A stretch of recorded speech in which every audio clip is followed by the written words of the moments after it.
Our lovely narrator Claire was familiar with the family, with her mom having taught the would-be clients in preschool and was asked to cover a shift whenever the regular sitter was unavailable. Over the course of one evening in particular, 4 odd things happened. Let's count them down, shall we? First, the boys were pulling out food for dinner, and they set a container of salsa on the counter. Minutes later, while prepping food, the container burst and sent salsa flying all across the room, all over the walls, the cabinets, and the fridge. Odd, but Claire assumed it was just kind of old and some gas had built up in the container. I can't imagine that was fun to clean. Well, while she was cleaning it and the boys were in the kitchen helping her, they all heard a loud thud in the living room. Rushing as a group into the other room, they saw that 2 framed photos on opposite walls had fallen to the floor at the same time. Neither of them appeared damaged, but they both landed right on the floor. Claire propped them up against the walls, but left them alone. Weird. Later, when the entire posse was upstairs, Claire was waiting in the hallway while the boys took turns in the bathroom taking their evening showers, and suddenly she heard a weird dinging sound. She walked down the hallway and noticed that the computer in the study was turning on and off and making all sorts of weird noises. Sure, there are explanations for that, but after all the other events, Claire was very much on edge, and rightfully so. She finally got the boys to bed and went downstairs to watch TV for the rest of the time until the parents got home. As she was sitting in the living room, trying to relax her racing brain, she heard footsteps upstairs, and that's number 4. Assuming the boys had gotten up, she tiptoed upstairs to check. Their bedroom door was closed, and when she peeked inside, both boys were fast asleep in their beds. Claire went back downstairs, and within minutes, she heard the creaking yet again. The boys never called out to her, and there wasn't any noise besides that. She didn't report anything else weird happening, but I would recommend a deep spiritual cleanse of the house if I were that family. Just my 2 cents. In 4th place, we have a case of moving dolls. As someone who collects creepy dolls, this story definitely intrigued me from the get-go. Here's the thing with dolls with a personality, okay? They have to be treated with respect, carefully preserved, and be in a quasi-emotionally stable environment, or else weird things are, they're gonna happen. Don't worry, I promise a video on my personal creepy doll collection is coming soon. I'm just waiting on one of them to be ready to take a day trip to be on camera. It's a whole thing, but we respect boundaries. Where was I again? Oh, right. Poor Ashley. She arrived at the Landford house one night, ready for what she thought was a typical babysitting evening. Upon encountering Sarah, mother of Kelly, she realized that poor Kelly was indexed within an inch of her life. Sarah had prepared a thoroughly detailed binder of everything Ashley would ever need to know about Kelly, and more. From a tab explicitly spelling out Kelly's allergies, to her every phobia, each show she was allowed to watch on TV and when they'd be on, and more. It took a while for Ashley to scoot Sarah out the door, but when she did, Ashley breathed a sigh of relief, wondering if the night was going to be an easy evening, or what the heck had she gotten herself into. Going through the binder herself, she observed that it was indeed supper time, in accordance with the minute-accurate schedule, and began following the precise instructions, prepping the water pot to boil. I would never be able to follow a minute schedule. No, thank you. While she waited for the water to, do its thing, Kelly offered to introduce her to the dolls that were in the living room, and Ashley happily accepted, hoping to figure out if the ward was genuinely neurotic or just a poor victim of extreme helicopter parenting. Kelly introduced Ashley to each doll in great detail, and then began to act out scenarios, pretending as if the dolls were alive and out to hurt her. Now look, I'm not gonna pretend I was a normal kid, but I don't think I put my Barbies in a scenario to end my life. I'm thinking, yeah, I don't think so. Poor Ashley ran for the binder, flipping through the phobia and usual behavior sections in an attempt to see if there was a way to placate the situation, when suddenly, Kelly stopped, as if nothing had happened. Ashley tried prompting her, seeing what had taken over, but nothing. By this point, the pot in the kitchen had finally reached a boil, and Ashley turned her attention to making dinner, hoping that sticking to the schedule would avoid any further weird behavior. After supper was over, and Kelly was watching one of the pre-approved shows on the list, Ashley noticed that some of the dolls that were previously in the display case had disappeared, and she couldn't find them anywhere in the house. Kelly hadn't left the first floor of the home while Ashley was making dinner, so she couldn't have just run off with them. She tried to shrug it off, but the weird thoughts continued to plague her mind, and rightfully so. It wasn't until later, when the duo was upstairs, that Ashley found one of the dolls hanging upside down from a painting that was way too tall for Kelly to reach anyway, and parts of another throughout Kelly's room while trying to put her to sleep. Ashley was thoroughly terrified at this point, and yeah, ditto, and when Sarah arrived home, bolted from the house as quickly as she could. The next morning, she woke up at home in her own bed with the last of the missing dolls next to her. She mailed it back with no return address and refused to ever enter the Landford home ever again. In third place, we have a Scream knockoff. While Taylor was in her last year of university, she was determined to make extra money and decided to post ads online for babysitting and dog walking services, adding photos of herself and her phone number in an attempt to appear as legitimate as possible. Roughly an hour after finalizing her posting, Taylor was cooking herself dinner and heard her cell phone ringing from where she left it in her upstairs bedroom. Sadly, she couldn't retrieve it immediately since, she was handling a lot of hot pans, so she let it ring out. A few minutes later, it began to ring again, and when she didn't retrieve that call either, whoever it was called back, and repeatedly until she was finally able to leave her pans and bolt upstairs to answer it. When she picked up, all that she could hear was heavy breathing, so after she didn't get a reply, she hung up, but the phone rang again the moment she put it down. Annoyed by this point, and I would be too, Taylor picked up once again, this time finally encountering a male voice. The conversation began normally, so Taylor assumed that the call before was just a bad connection. He explained that he had a duo of very young offspring and wanted to know if she thought she could handle that responsibility. Taylor informed him that she had experience dealing with poorly behaved clientele before and assured the man that she could handle what he was describing. The man followed up by asking if she could do any overnights, and this is where the red flag started to kick in for Taylor. Dang, I should have brought one today with me to count them off. Oh well, just imagine it, right here. Whee!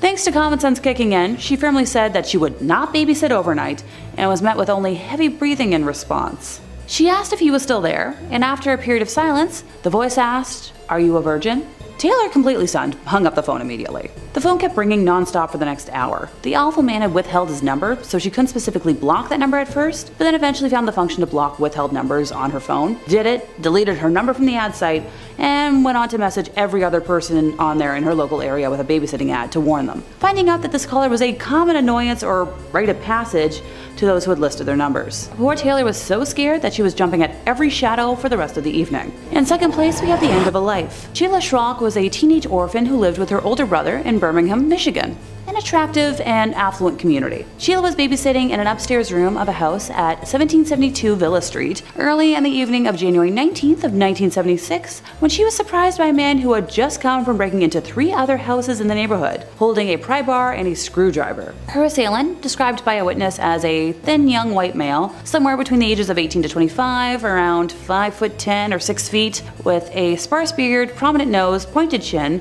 removed her clothing, forcibly fornicated with her, and as this horrified neighbor witness watched from a nearby roof from which he was shoveling snow, ended her with a series of shots from a semi-automatic. That's specific.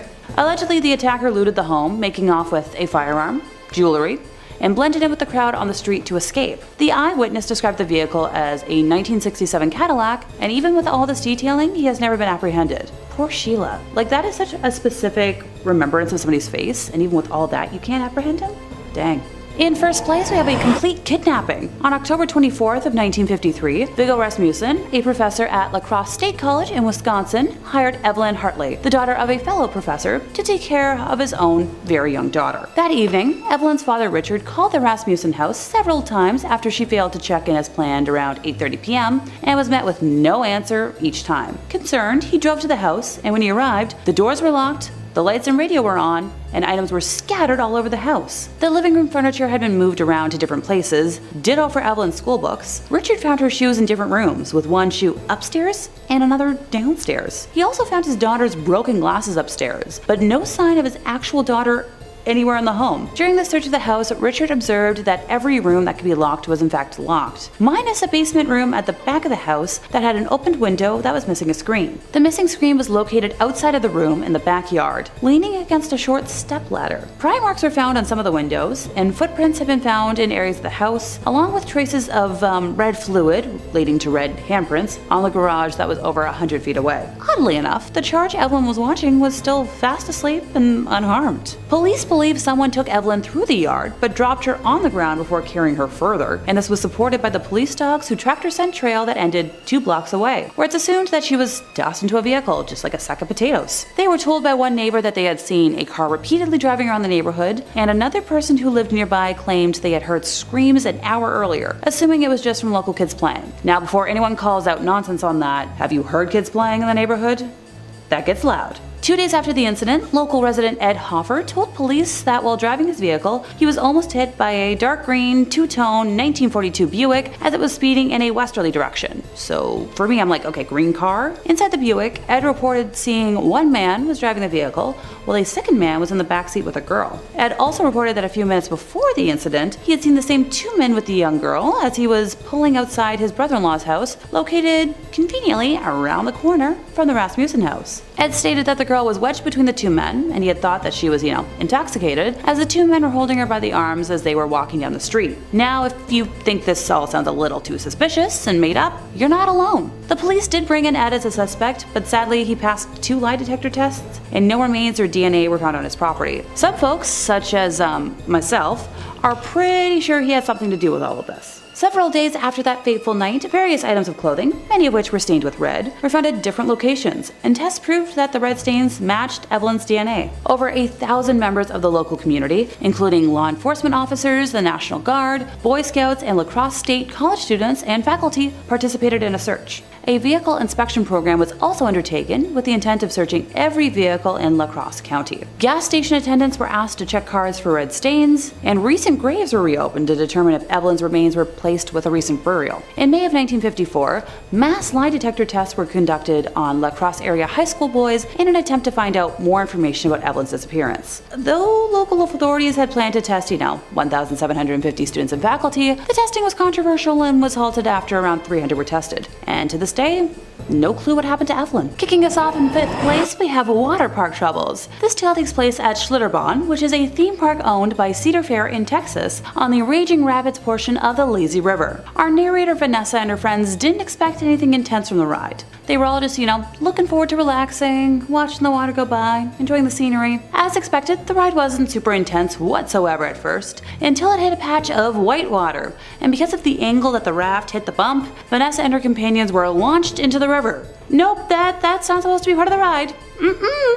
And while the ride might have only been, 3 feet or so deep of water, I'm reminded of all the posters from my local pool growing up about how people can literally drown in a bathtub. So yikes! Vanessa described herself as entering a state of shock, feeling emotions ranging from fright to embarrassment, confusion, and panic. As she attempted to reach for the raft to pull herself back in, she realized she couldn't see her friends anywhere, and she was once again being yanked underwater. Panic had taken over as the main emotion by this point, and Vanessa found herself swirling around and around and around under the water. Thankfully, a nearby lifeguard jumped into action and was able to hoist Vanessa and her friends back into their raft, allowing them to enjoy the rest of the rapids in the intended fashion. I'm a little concerned about the lack of seatbelts on that ride since they were never mentioned, and I feel like that should be a thing, or like a weight sensor to stop the ride in event that, someone goes over. Oh, just me, okay. As a high point to this, somehow Vanessa managed to keep her glasses on throughout the entire ordeal.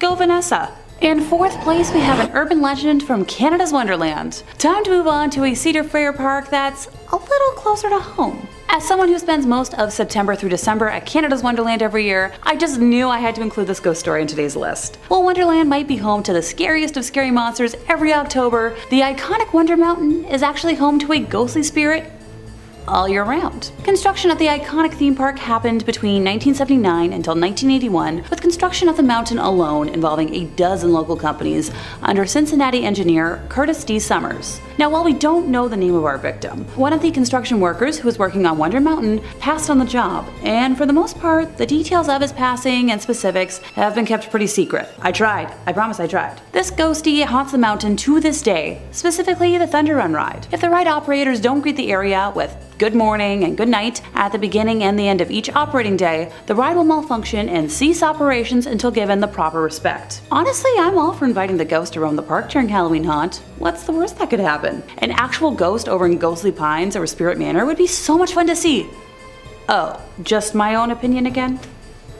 Of course. In 3rd place, we have the Warner Brothers Jungle Habitat. Originally opening on July 19th of 1972, this now abandoned park closed its doors by 1976, which is a really bad timeline for a theme park that was technically never completed. The first time Jungle Habitat made headlines was only months after it first opened for business, when an Israeli tourist named Abraham Levy was riding through the safari in a taxicab and decided to roll down the window to get a better look at some of the animals roaming around. 2 lions attacked the car and mauled the 26-year-old tourist, Forest, causing lacerations to his face and shoulder. He took credit for the harm, citing his own foolishness, which helped to dodge, I guess, like a media onslaught.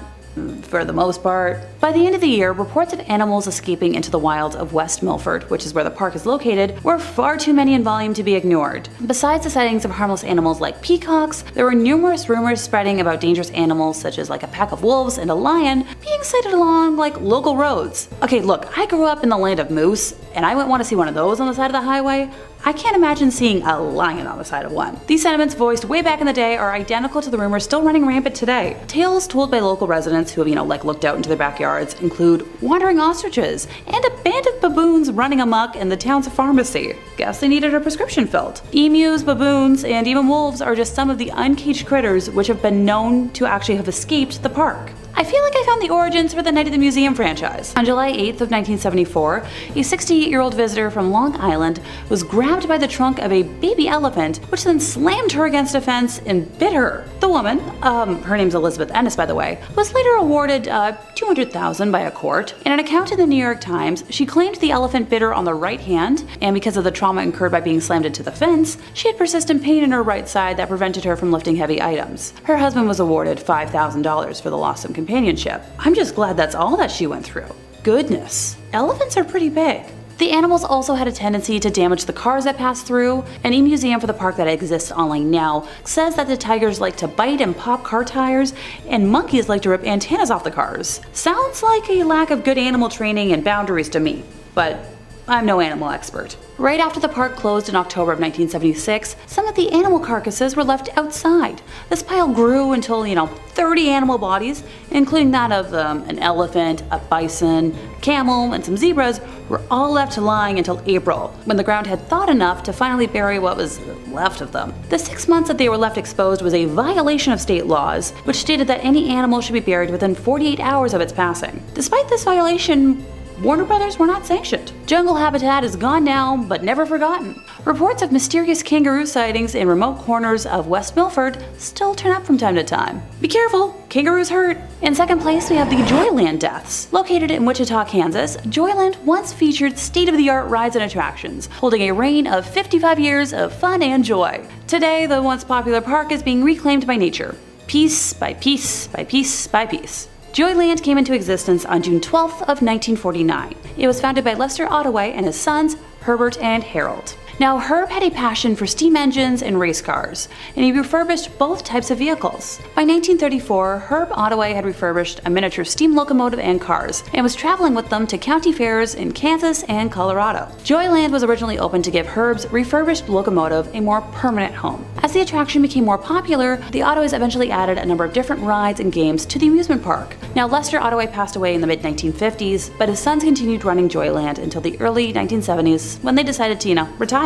Joyland was then sold to Stanley and Margaret Nelson, who owned the park until it closed its doors in 2004. Joyland featured attractions such as a wooden roller coaster, my personal favorite kind of coaster, a wacky shack dark ride, a log jam, a sky coaster, bumper cars, the classic carousel, and of course, a Ferris wheel. Now, on April 6th of 2004, a 13-year-old girl was enjoying a Ferris wheel ride with her friends when the restraint bar holding them in came undone. The young girl fell more than 30 feet, suffering multiple head, arm, and leg injuries, and it's a miracle that she survived. The Ferris wheel was immediately closed, while both private and federal investigations looked into whether everything was, safe and up to code. The ride managed to, reopen eventually after these investigations were wrapped up, so okay, I wonder what to code means anymore. Another notable ride at Joyland was the wooden roller coaster that was known as the Nightmare. Although the roller coaster was a staple at the amusement park, it too saw its fair share of injuries. On May 25th of 1977, one rider stood up in one of these carts and fell.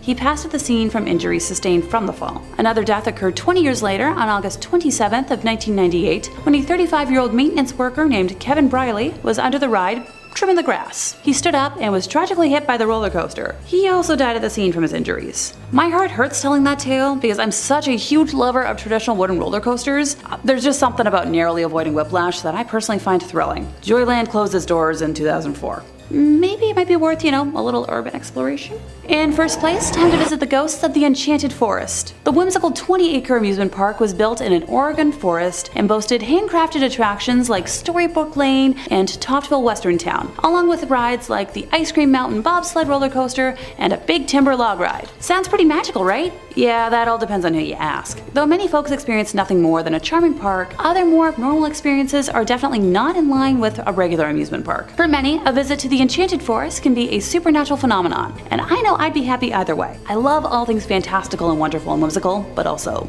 spooky. Tales of employees feeling a ghostly presence on attractions like the Haunted House and Challenge of Mondor ride caught my eye while doing research for today. The story of Enchanted Forest starts with Roger Toft, the park's creator, who spent every last penny he had to make his passion project come to life in 1971. His granddaughter, Ashley Toft, is now the park's general manager, and while she claims she's personally never experienced any supernatural phenomena on the Haunted House, she did admit that the attraction makes her feel anxious and overwhelmed. While guiding a group of experienced paranormal experts through the attraction, she led them directly to a cold spot that could be attributed to an otherworldly presence. As much as I understand the stigma of not wanting to believe in ghosts, that's a coincidence I can't just ignore. Challenge of Mondor ride operator Chris Dunn has since told a tale of an inexplicable encounter that he experienced one morning in 2016 while prepping the wizard-themed target aiming attraction for the day. He explained how he heard footsteps behind him, but turned around.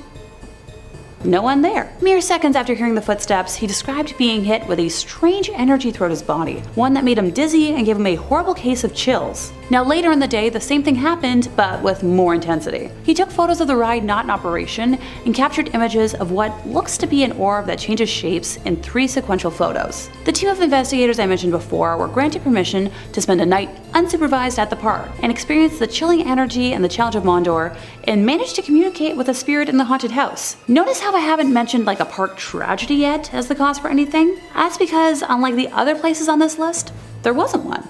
The haunted house was built during the original construction along with the rest of attractions, and Challenge of Mondor was constructed in 2006. Time to borrow that time machine I've been asking the powers that be for, and travel on back. In August of 1846, Oregon settlers and indigenous tribes of the Willamette Valley fought a terrible battle in present-day Salem, known as Battle Creek. The theory most people believe is that the energy could be the cause of the manifestation in the theme park, which was built in close proximity to the gruesome fight. You let me know what you think down in the comments. Number 5. Their relationship. Now the movies portray Ed and Lorraine Warren as a perfect couple, a pair of demonologist ghost hunters that nothing could possibly stand between. No demons, no spirits, no troubles in the marriage. Well, in reality, there are claims, pretty substantial ones, that the relationship wasn't quite as picturesque as the movies made it out to be. The pair lived with a girl named Judith Penney, someone who is notably absent through the movies. Judith later in life revealed some truly shocking secrets and allegations against the pair. She suggested that Ed acted violently to Lorraine behind closed doors and claims that on more than one occasion he struck her. Penney said in a recording to The Hollywood Reporter, "Some nights I thought they might end each other's lives." Of course, the Conjuring movies are nothing like that, and portray them as a fairy tale storybook couple almost. It's a very stark contrast. The production company was strong-armed into showing the couple as loving as possible in a deal by Lorraine Warren for the films after Ed had passed away. A producer for the Conjuring films, Tony DeRosa Grund, spoke out against Ed Warren in an email to top Warner Brothers executives, referring to him as a violent husband and a criminal. He said, "Lorraine enabled, she knowingly allowed an illegal relationship to continue for 40 years. They lied to the public." Now we've got lots of videos on Ed and Lorraine Warren, whether you're a fan or a hater. We've got lots on the topic. But if that's not your jam, we've got cryptids, conspiracies, true crime, fake crime, aliens, pretty much anything scary under the sun. Top 5 Scary's got a video for. So click on through, find something to scream at, and subscribe, but do that when the credits roll, okay? We worked hard on this video. Number 4. Judith Penney. Perhaps the most serious claim regarding the pair had nothing to do with ghosts or spirits, but it was the nature of the relationship with Judith Penney and Ed Warren. In 2017, evidence surfaced from Judith herself to suggest that the movies left out one of the biggest details of their lives, that Ed Warren was involved in an extramarital relationship with an underage girl. Judith has sworn that she spent 4 decades living in the Warrens' house as Ed's lover, but that the relationship began when she was 15.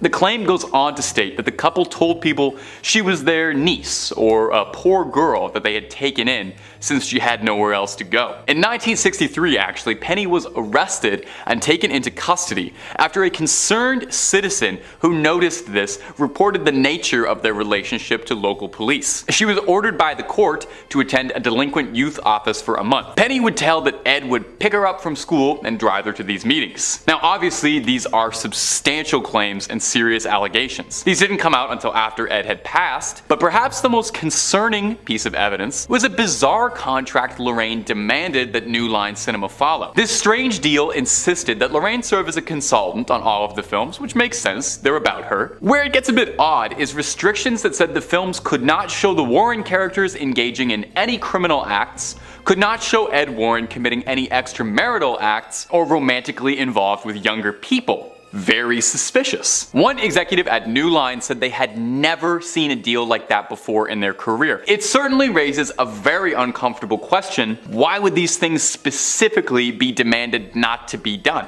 Number 3, the Skeptical Society. I think a little healthy skepticism is good for all of us, even on a paranormal channel. I watch paranormal stuff every single day of my life, but I like to approach it from a skeptical angle. What can I say? I'm more of a Scully than I am a Mulder. The New England Society for Paranormal Research isn't the only group in New England that was involved with the Warrens. Enter the New England Skeptical Society, existing as a bit of a rival to the Warrens. The Skeptical Society existed to uphold the tenets of science and reason versus paranormal speculation. The founder, one Stephen Novella, was a prominent neurologist and professor at Yale School of Medicine, and he did not think particularly highly of the Warrens. He was quoted saying, "You meet them and oh my god, you realize the guy had no idea what he was doing, didn't know the first thing about anything relevant to paranormal investigation or ghost phenomena." He was adamantly not a fan of the Warrens at all, even going so far as to decry their museum of the occult and cursed objects, referring to it as little more than off-the-shelf Halloween junk, dolls, and toys. Now the Warrens refused to allow the Skeptical Society to shadow them on a case or investigation, numerous times apparently, with various excuses each time. When sufficiently questioned about it, Ed Warren responded, "You can't have scientific evidence for a spiritual phenomenon."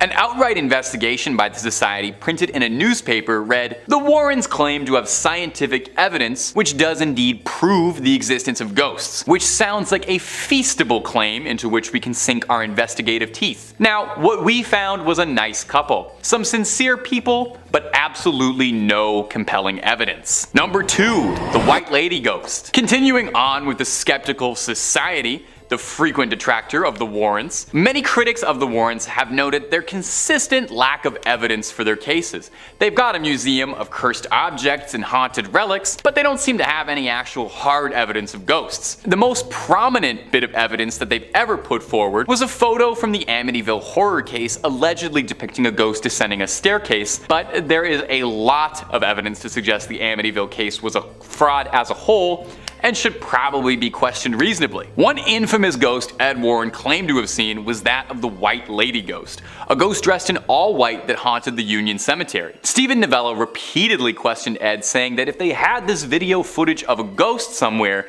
that it doesn't make sense why you wouldn't release that footage publicly to silence any critics or doubters. Eventually, Stephen was invited to the Warrens' home to watch the tape and was sufficiently unimpressed. Why don't you take a little listen to his review after watching the clip. The piece de resistance of the museum is Ed's video of the White Lady of Union Cemetery in Easton, Connecticut. We've only been allowed to view this tape in the Warrens' home because Ed refused to give it to us to analyze, a common theme in our investigations. The tape shows a white human figure moving behind some tombstones. Like videos of UFOs, Bigfoot, and the Loch Ness Monster, the figure is at the perfect distance and resolution so that a provocative shape can be seen, but no details which would aid identification. Ed Warren has not investigated this video with any rigor and refuses to allow others to do so. Despite Ed's insistence that he was engaged in research, he continued to jealously hoard his evidence rather than allow it to be analyzed. Now, detractors like Novella have suggested that the footage in question has been faked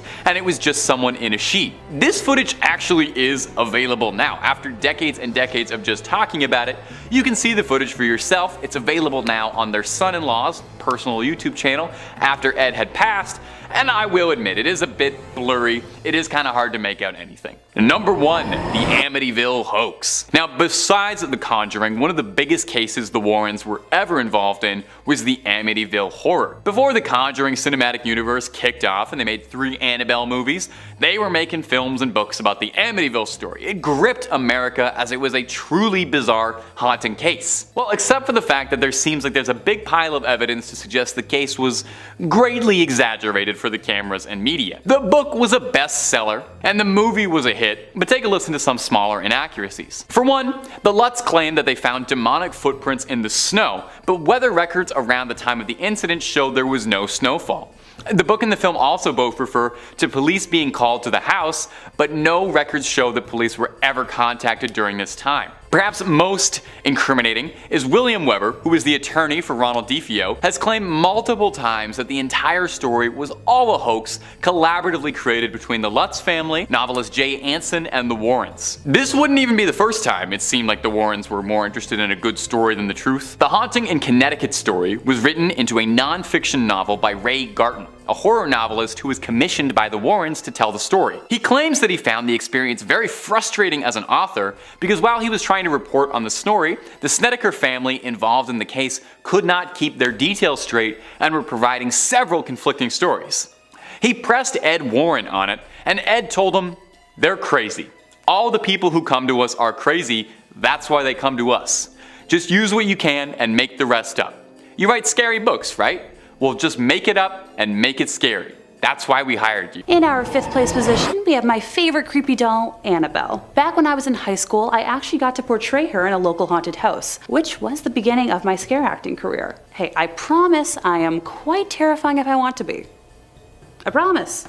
For those of you who might be rolling their eyes right now, I'm going to refresh memories on the real Annabelle story.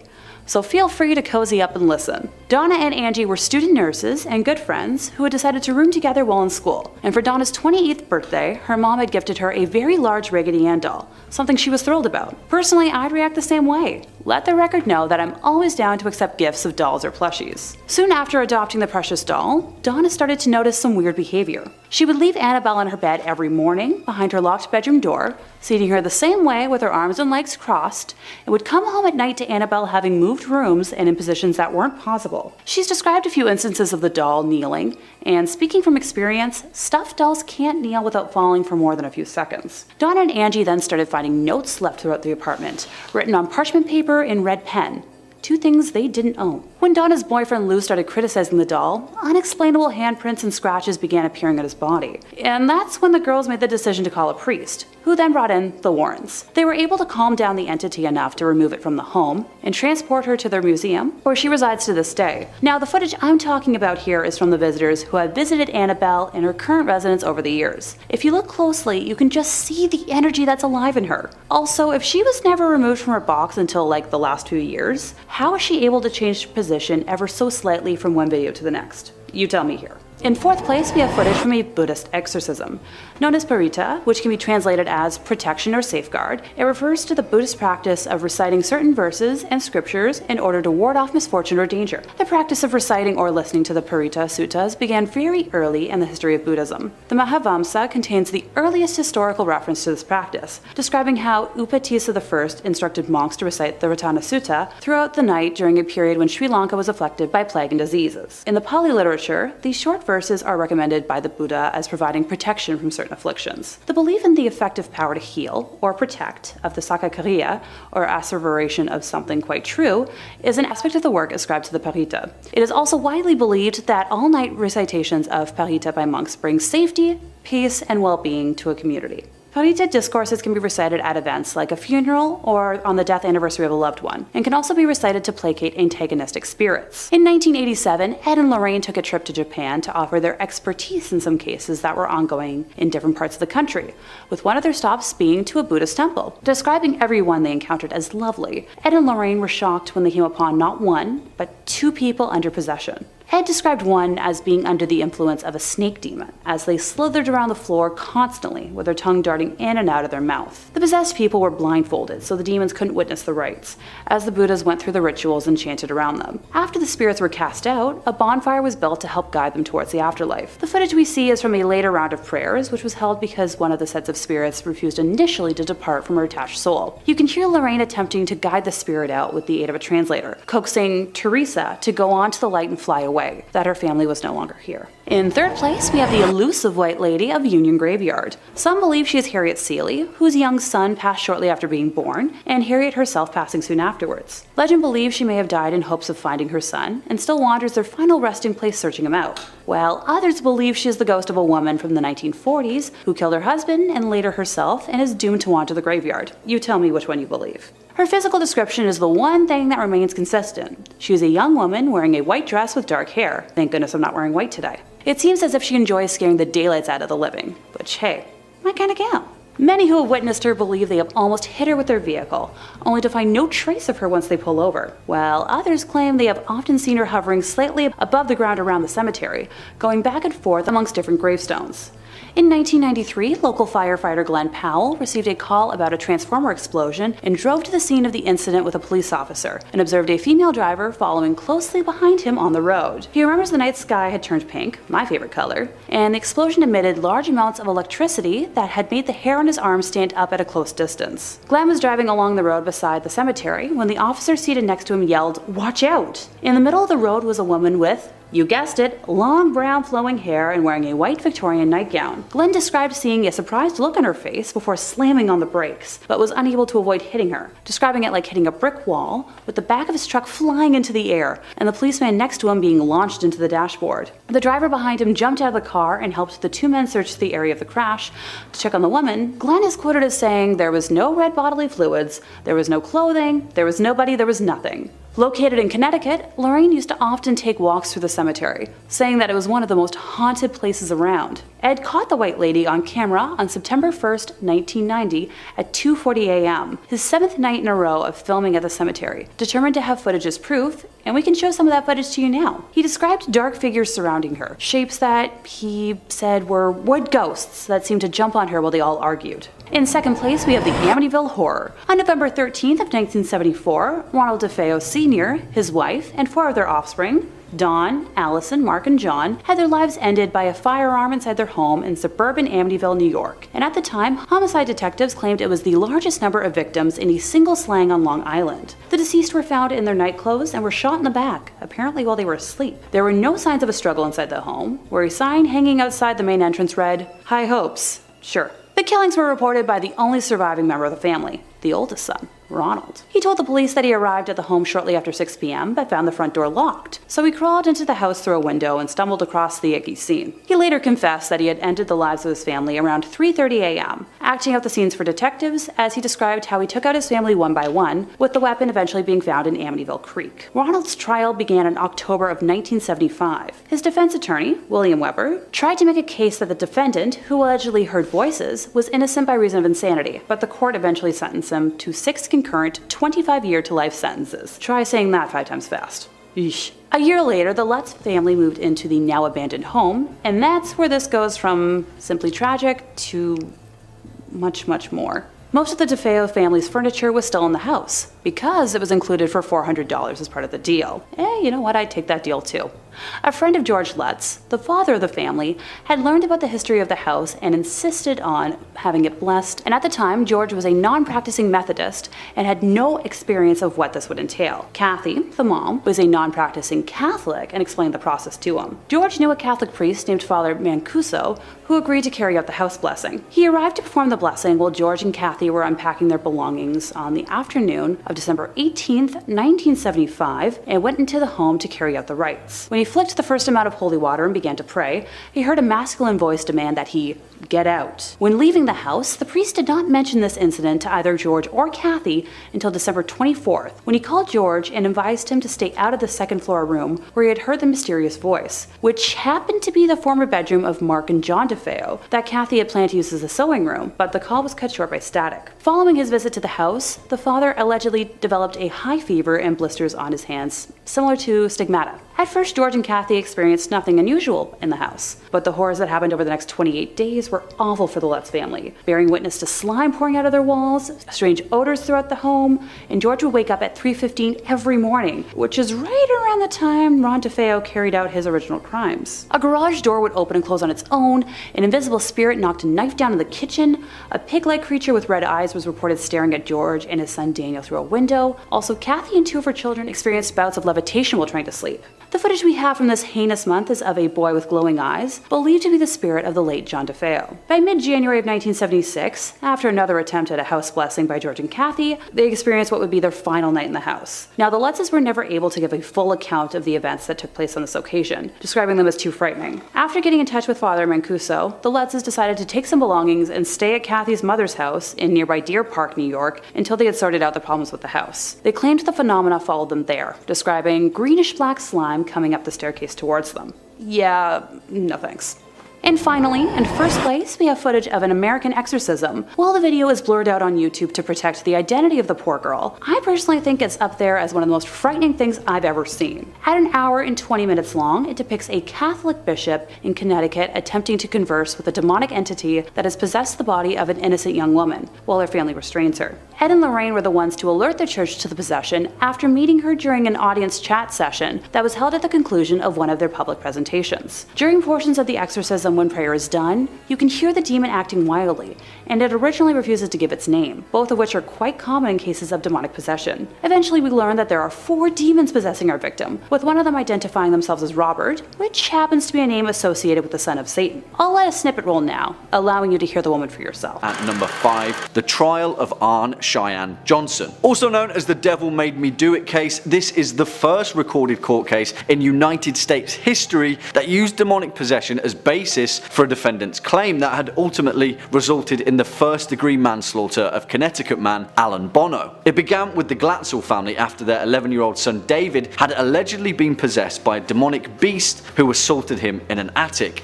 This manifested itself as David began to experience night terrors, exhibit strange behaviour and fall victim to unexplained wounds, scratches and bruises. Of course, after calling upon the services of a Catholic priest and finding no resolution, the family contacted Ed and Lorraine Warren. Soon after, Lorraine witnessed a black mist around David, an apparent indication of demonic involvement, as well as red hand marks around his neck, a demon choking him. The Warrens attempted to perform 3 exorcisms on the boy, where during one attempt the demon spoke out and said that David's stepfather, Arne Johnson, would commit a murder when the demonic host would go on to possess him itself. Well, that's exactly what happened, strangely enough, and Arne Johnson was convicted of first-degree manslaughter and sentenced to 10 to 20 years in prison. He still maintains that he was possessed by a demon to this day, despite the court not believing so. Coming in at number 4, The Werewolf of London. Well, that's a title if I've ever heard one. Do you know anything about lycanthropy?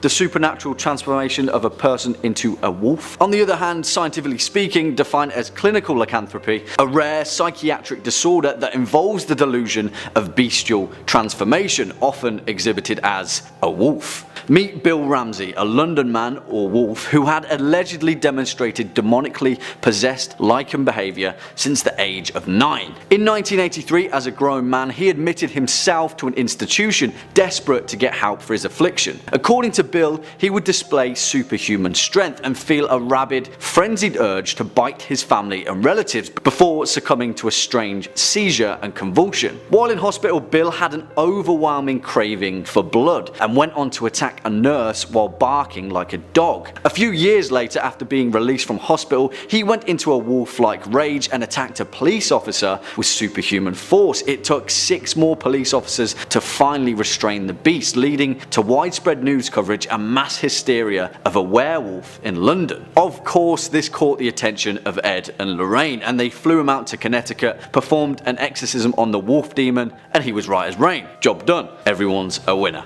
allegedly. Next up at number 3, the Warrens' psychic photography. Although admittedly not a single case but an exhibition of quite a large number, a technique that was woven by the Warrens throughout their career as paranormal investigators. Now take this with a pinch of salt, because for those that oppose the Warrens' claims, the majority of criticism comes from their specific technique of paranormal photography. The vast majority of the Warrens' physical evidence comes from photography, racking up hundreds of ghost snaps that form the basis of their alleged paranormal evidence, which must fit 2 specific instructions for it to make the grade. Use an autofocused or fixed focus camera with an automatic flash, and the more power the flash, the better. Supposedly, the more exposition of light, the more successful it will be to catch ghosts, specifically under Lorraine's technique, which pinpoints energy vortices and allows a spirit to manifest itself. They used this technique for the entirety of their career and it never seemed to change, but for me it is probably the weakest part of their casework and has the most holes when it comes to credibility. What do you guys think? Swinging in at our number 2 spot, Union Cemetery. According to local legend, the Union Cemetery in eastern Connecticut dates as far back as the 1700s and is infamous as one of the most haunted cemeteries in the United States. Luckily for them then, that Ed and Lorraine Warren lived pretty much next door to this hotspot hive of haunted activity. Very lucky. One of the most notorious ghosts in the graveyard is the White Lady, also known as the Lady in White, a spirit tortured by the tragedy of her mortal life. In some legends, the victim of betrayal by her husband, in other cases,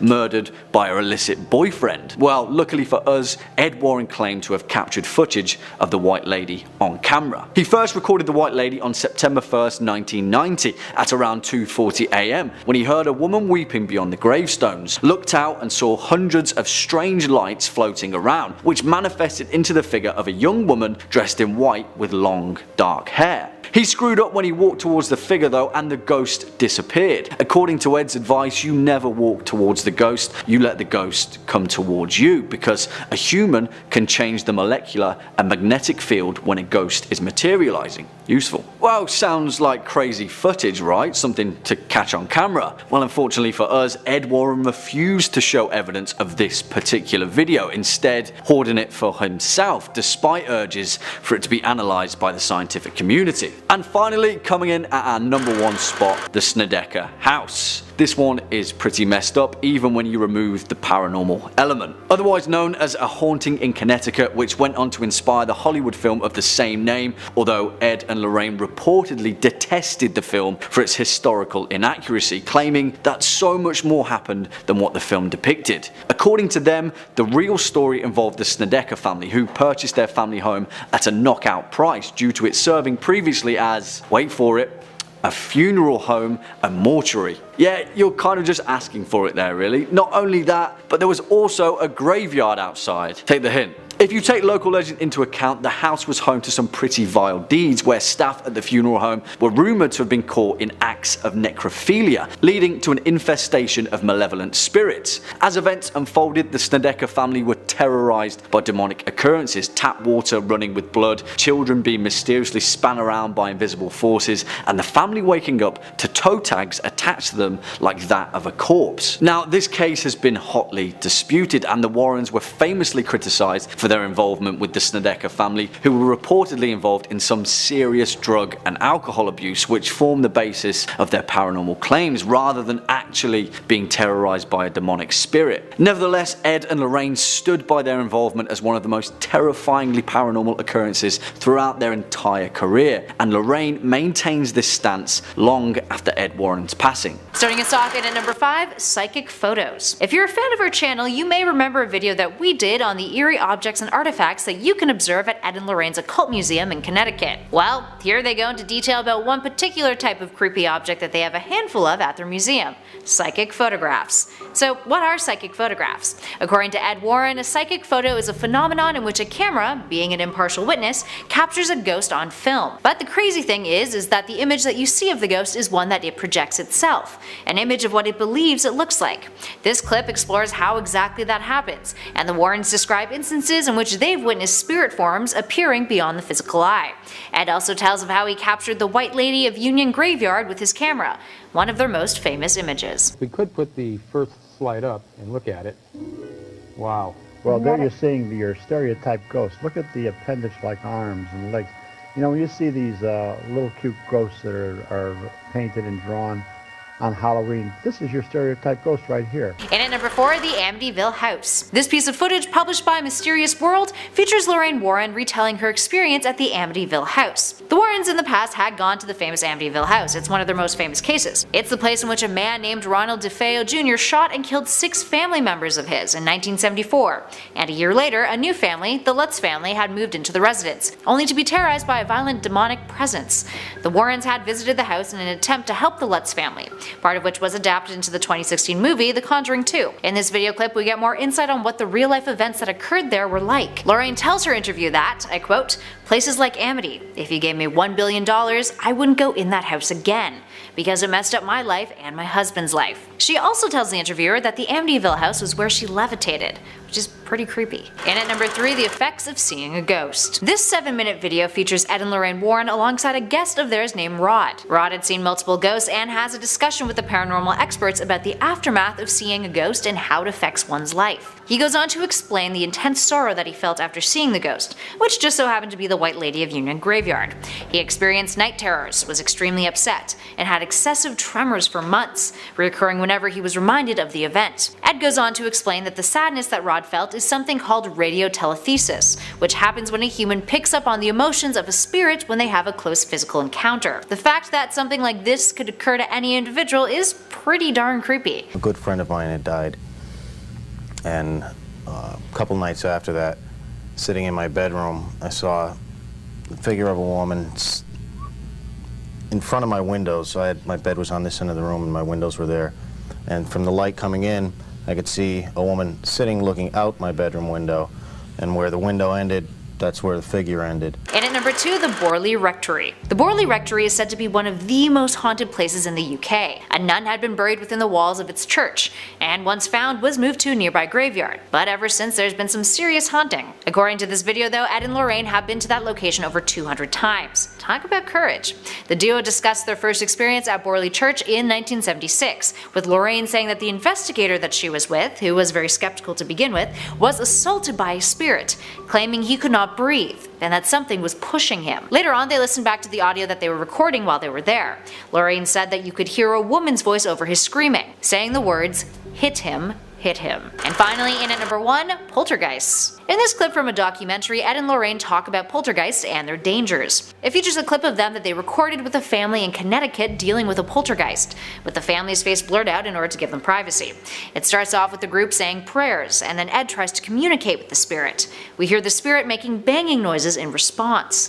Ed proceeds to ask the spirit who it doesn't like, listing off each individual in the family. It finally answers yes via the knocking to the family's mother. Then Ed confronts the poltergeist on his own, and we see chairs and furniture moving around the room. The video continues, showing a clip of the family's little girl being bothered by the poltergeist, who moves the chair that she's sitting on.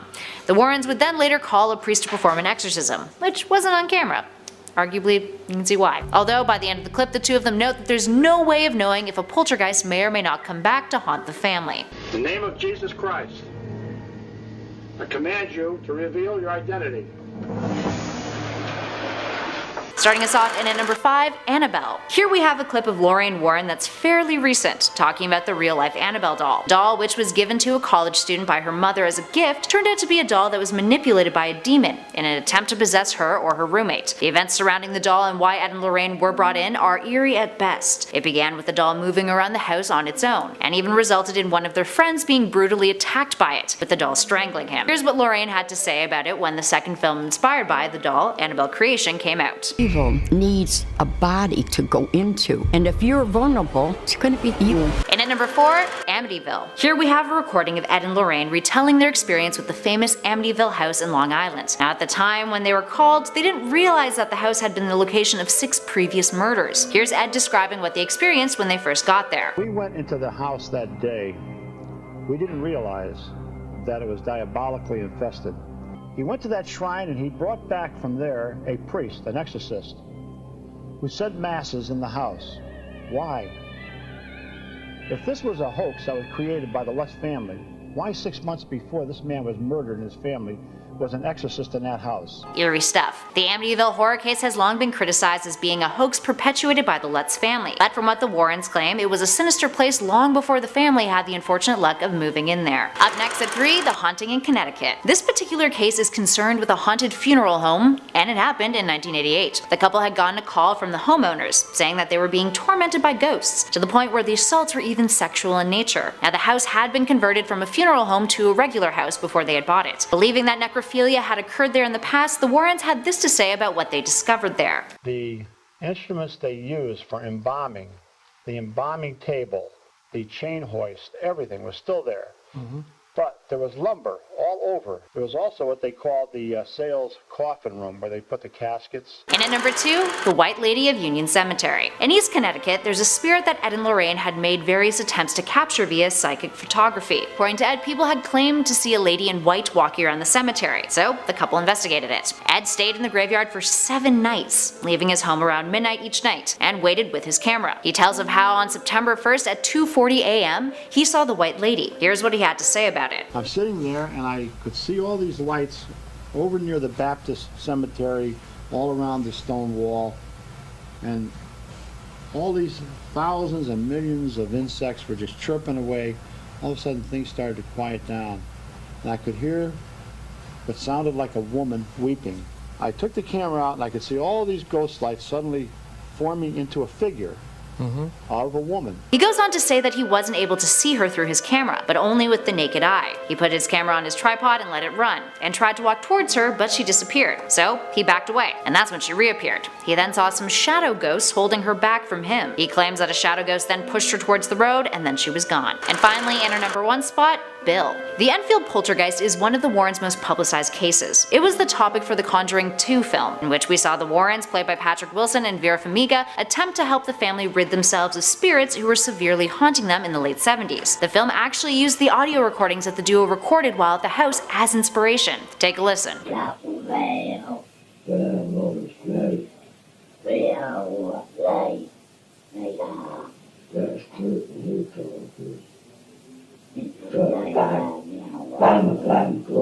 As you can hear, the demon's voice is audible talking to Ed. The demon was possessing one of the 4 children, a girl named Janet, and the voice was said to have been called Bill. This is by far the most famous audio recording of the Warrens. And number 5, Guided by a Priest. In this video feature, published by YouTube channel Gravity Media Productions, we see a film crew brought down into the occult museum by a priest who guides them on their tour. We get a glimpse of the Annabelle doll and the Warrens' satanic idol that was found in the early 90s in the woods of Newtown. The priest shows the crew the shadow doll and tells them the horrific story of how the doll entered a couple's nightmares collectively. He also shows the crew children's tombstones that were used as altars for satanic rituals. It's then followed up by a clip of Lorraine Warren saying how she refuses to go back down into the occult museum, especially now that she's lost Ed. It's just too risky for her. And at number 4, Mocking Annabelle. During an interview, Ed Warren tells a camera crew a chilling story about an instance that happened at the museum. One day, a young man and his girlfriend drove his motorcycle over to the occult museum and took a look inside. While in front of the Annabelle doll, he began to mock it, not believing that a demon truly possessed it. He challenged it to do something evil, all while tapping on the glass case that the doll is held within. Later on, as he drove away with his girlfriend, having a laugh over Annabelle and the other objects they had seen, the couple got into a tragic accident that ended his life and severely paralyzed his girlfriend.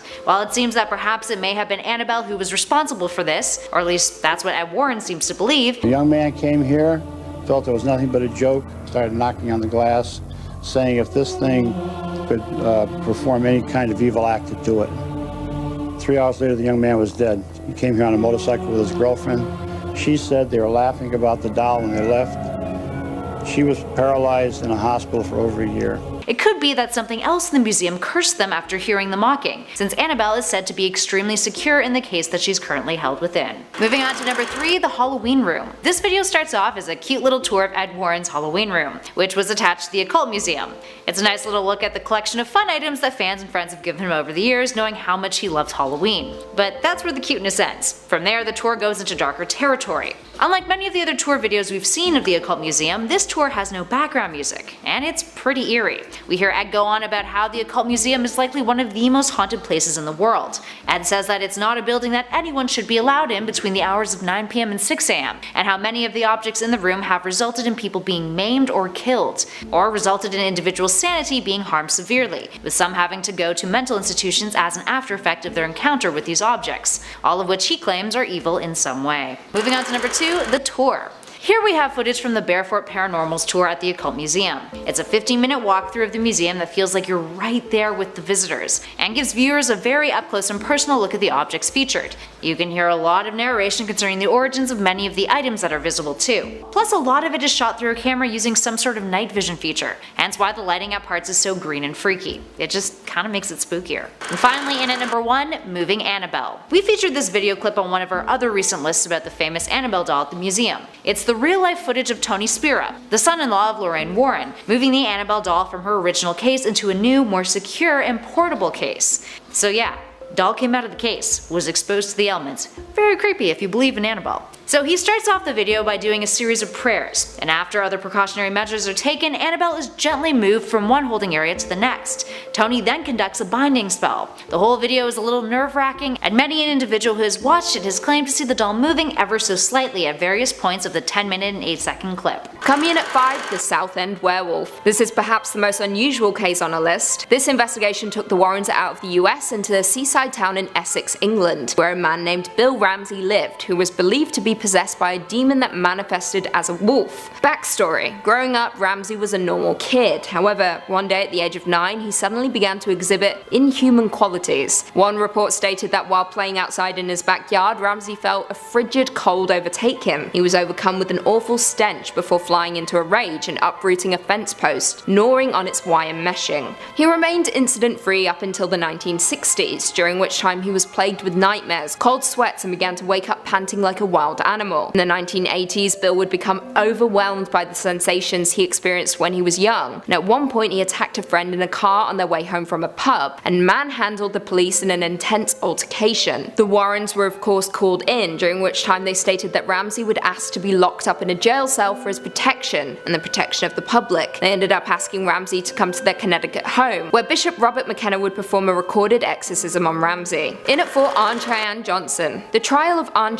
Johnson is baffling, and the first known case in the US that used the devil made me do it as its defense. On the night of February 16, 1981, Johnson, who was just 19 years old at the time, was out for dinner with his fiancée and their landlord Alan Bono. Johnson stabbed Bono multiple times using his pocket knife, and later went on to plead not guilty by possession, a defense that was founded on Johnson's relationship with his fiancée's brother, David. In 1980, David woke up to what he described as a man with big black eyes, a thin face with animal features and jagged teeth, pointed ears, horns, and hoofs. The demon-like creature scared David so much that he turned to his sister Anne Johnson for help. They turned to a priest, which only angered the entity more, causing it to make David hiss and quote Paradise Lost. The Warrens were brought in, and during one particular interview they stated, I quote, "While Ed interviewed the boy, I saw a black misty form next to him, which told me we were dealing with something of a negative nature. Soon the child was complaining that invisible hands were choking him, and there were red marks on him. He said that he had a feeling of being hit." The Warrens worked alongside 4 priests to exorcise more than 40 demons from David. However, Johnson seemed to be the new target, and after he stabbed his landlord, he was found guilty of first-degree manslaughter, after his claims of possession didn't hold up in court. Coming in at 3, Annabelle the doll. This case follows the now infamous Annabelle doll, a Raggedy Ann doll that was purchased in an antique store. It was gifted to the buyer's daughter, a nursing student. However, the student and her roommate very quickly began to notice odd occurrences involving the doll, including her changing positions and even leaving notes. Horrible. The messages eventually escalated and blood even appeared on the doll's dress. Annabelle seemed to take aim at the fiancé of one of the roommates, who claims he woke up one night frozen in bed as the doll crawled up his body and tried to strangle him. He also claimed that upon entering a dark room where the doll was sat, he felt something attack him. When he turned on the lights, he saw his stomach covered in bloody scratches, with the doll now on the floor. The Warrens were eventually called in, and they explained that the doll was possessed by the spirit of a deceased 7-year-old girl named Annabelle Higgins, but supposedly supposedly died on the land where the apartment stood. However, it was later determined by the Warrens that a demonic presence was in fact behind the doll. They ended up performing a blessing in the home before taking Annabelle and housing her in the Warrens Occult Museum. Coming in at 2, the Amityville case. This is perhaps the Warrens' most famous paranormal case, with the investigation being adapted into many frightening and unending films. The case involved the Lutz family, who took up residence in a suburban home in Amityville, Long Island in 1975, just 1 year after a deadly mass murder occurred on the property, which saw Ronald DeFeo Jr. brutally kill 6 members of his family. For 28 days, the Lutzes were antagonized by spirits. They heard voices, saw swarms of flies, and were inflicted with welts. The Warrens were eventually called in to cleanse the home, bringing with them a local TV crew. While there, they snapped a handful of pictures, including one that seemed to show a boy with glowing eyes. The Warrens ultimately determined that the land was cursed, and Lorraine considered it to be the one case that continuously haunted her, stating, "Amityville was horrible. It was absolutely horrible. It followed us right straight across the country. I will never go in the Amityville house ever again." End quote. And lastly, coming in at number 1, the Perron family haunting. This now infamous case follows the Perrons, a family that moved to an idyllic 200-acre home in Harrisville, Rhode Island, a home that hid some very dark and disturbing secrets. The home was originally built in 1736 and was inhabited by Bathsheba Thayer and her 4 children, 3 of whom died young. The deaths and circumstances around the deaths drew in a lot of suspicion within the town, resulting in them ostracizing Bathsheba, who was ultimately labeled a Satanist by her community. She then went on to hang herself in her own backyard.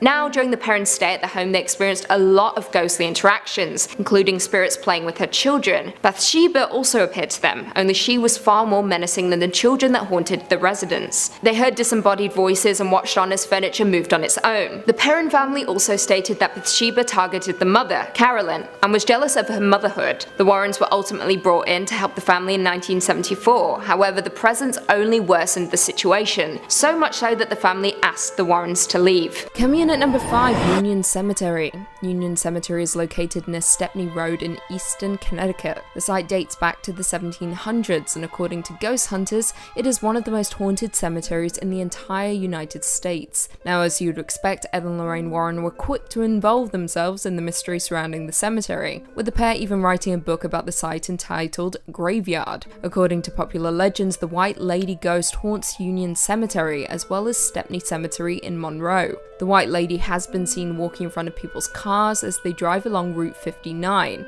late at night. Concerned drivers believed that they had hit a person, exit their vehicles only to discover there was no one there. The White Lady name comes from witnesses who states that she wore either a white gown or what appeared to be a wedding dress. Now, in 1990, Ed and Lorraine Warren set up cameras in the cemetery to record the investigation. Around 2:40 a.m. they heard the sound of a woman weeping, and a female form had begun to move several feet in their direction.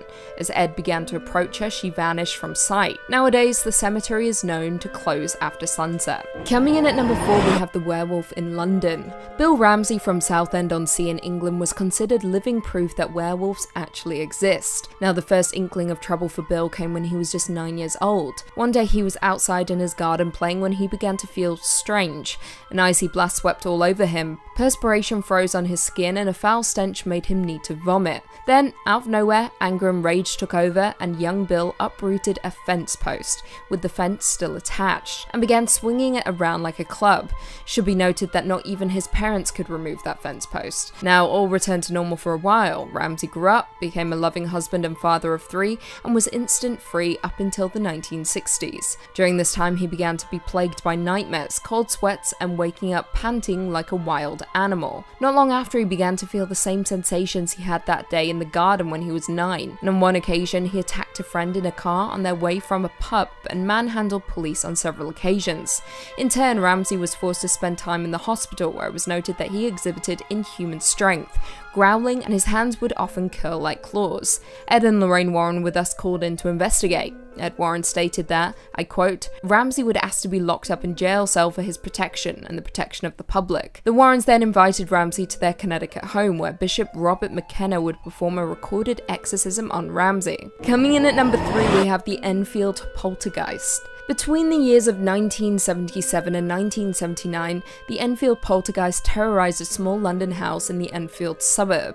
The case involved two sisters, aged 11 and 13. In August 1977, single parent Peggy Hodgson called police to her home, claiming she had witnessed furniture moving and that two of her 4 children said that knocking sounds were heard on their walls. The children included Margaret, who was 13 at the time, and Janet, who was 11. A police officer who investigated the scene recalled seeing a chair wobble and slide but could not determine the cause of movement. Later, claims included disembodied voices, overturned chairs, and the children even levitating. Over the next year and a half, more than 30 people said that they saw heavy furniture moving on its own accord, objects being thrown around the room, and the children levitating. These people included psychic researchers, neighbours, and journalists. Creepier still, the young daughter Janet was also recorded speaking in a deep masculine voice, which was believed to be the spirit of an old man. Of course, the Warrens were called in to investigate this paranormal behaviour, which they found was a case of demonic possession. Janet later went on to admit that she had played with a Ouija board prior to the disturbances,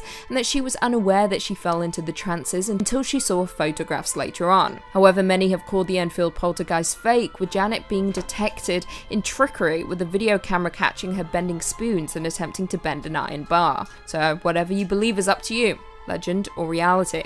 Coming in at number 2, we have the Smurl family. The Smurl haunting refers to claims made by Jack and Janet Smurl, who alleged that a demon inhabited their home between 1974 and 1989. The family moved to West Pittston, Pennsylvania with their young daughters and Jack's parents, who all lived together in one house, and supposedly suffered the worst 13 years of their entire lives. Not long after moving into their new home, they claimed that the premises was disturbed by a demon that caused loud noises and bad odours. Through their dog into a wall, shook their mattress, pushed one of their daughters down a flight of stairs, and physically and sexually assaulted Jack on several occasions. The family were terrified and called in Ed and Lorraine Warren for help. The pair quickly discovered that the family home was infested with 4 spirits: an elderly woman who was harmless, an old man who had died at the house, a young and violent girl, and a demon that controlled the other spirits and had turned them against the family. By 1987, the family decided to leave the home once and for all, and 2 years later, a church-sanctioned exorcism took place there, and the property was cleared of all paranormal activity. And finally, coming in at number 1, we have the Amityville Horror. The Amityville Horror is perhaps one of the, if not the most famous paranormal cases Ed and Lorraine Warren investigated. However, like the rest of our list, there is always debate as to how much was actually true. Some backstory to begin though. On November 13th, 1974 at 3:15 a.m, Ronald DeFeo Jr. killed his parents and siblings with a rifle while they were sleeping peacefully in their beds. Around a year later, the Lutz family moved into the home on Ocean Drive. However, after just 28 days, the Lutzes left the house claiming to have been terrorized by paranormal phenomena while living there. Supposedly, during their time living there, a priest was called in to bless the home, and he warned the family, do not use the upstairs room as a bedroom and do not let anyone sleep in there. Within days, things began to go wrong for the happy family. Their young daughter made an imaginary friend with a red-eyed pig. Foul odors filled each room, furniture moved and levitated, and banging would frequently be heard throughout the house at night, in turn forcing the family to flee. Enter Ed and Lorraine Warren. The pair investigated the house and soon discovered that the land the house had been built on had previously been used by a practicing black magician who had requested to be buried on the land, and he remains there to this day. A TV crew was also called in to film the investigation, with them snapping a photo that seemed to show a boy with glowing eyes. In a 2013 interview, Lorraine Warren said that the Amityville house was the one case that haunted her the most. She also went on to state during a press conference for the Conjuring, I quote, Amityville was horrible. It was absolutely horrible. It followed us straight across the country. I will never go to the Amityville house ever again. Whether you believe the story or not, something certainly spooked the Warrens enough to never return there again. Coming in at number 5, we've got The Haunted. Before the Amityville Horror, before The Haunting in Connecticut, and definitely way back before The Conjuring, there was a horror movie focused on a Warren case without the backing of any Hollywood studios. There was a horror movie focused on a Warren case that wouldn't make it to theaters. That's right, a made-for-TV movie featuring all the haunts and scares you'd expect. Based on a book of that same title, it takes a look at one of the lesser-known Warren investigations. The Haunted aired first in 1991 and took a swing at dramatizing the Smurl haunting.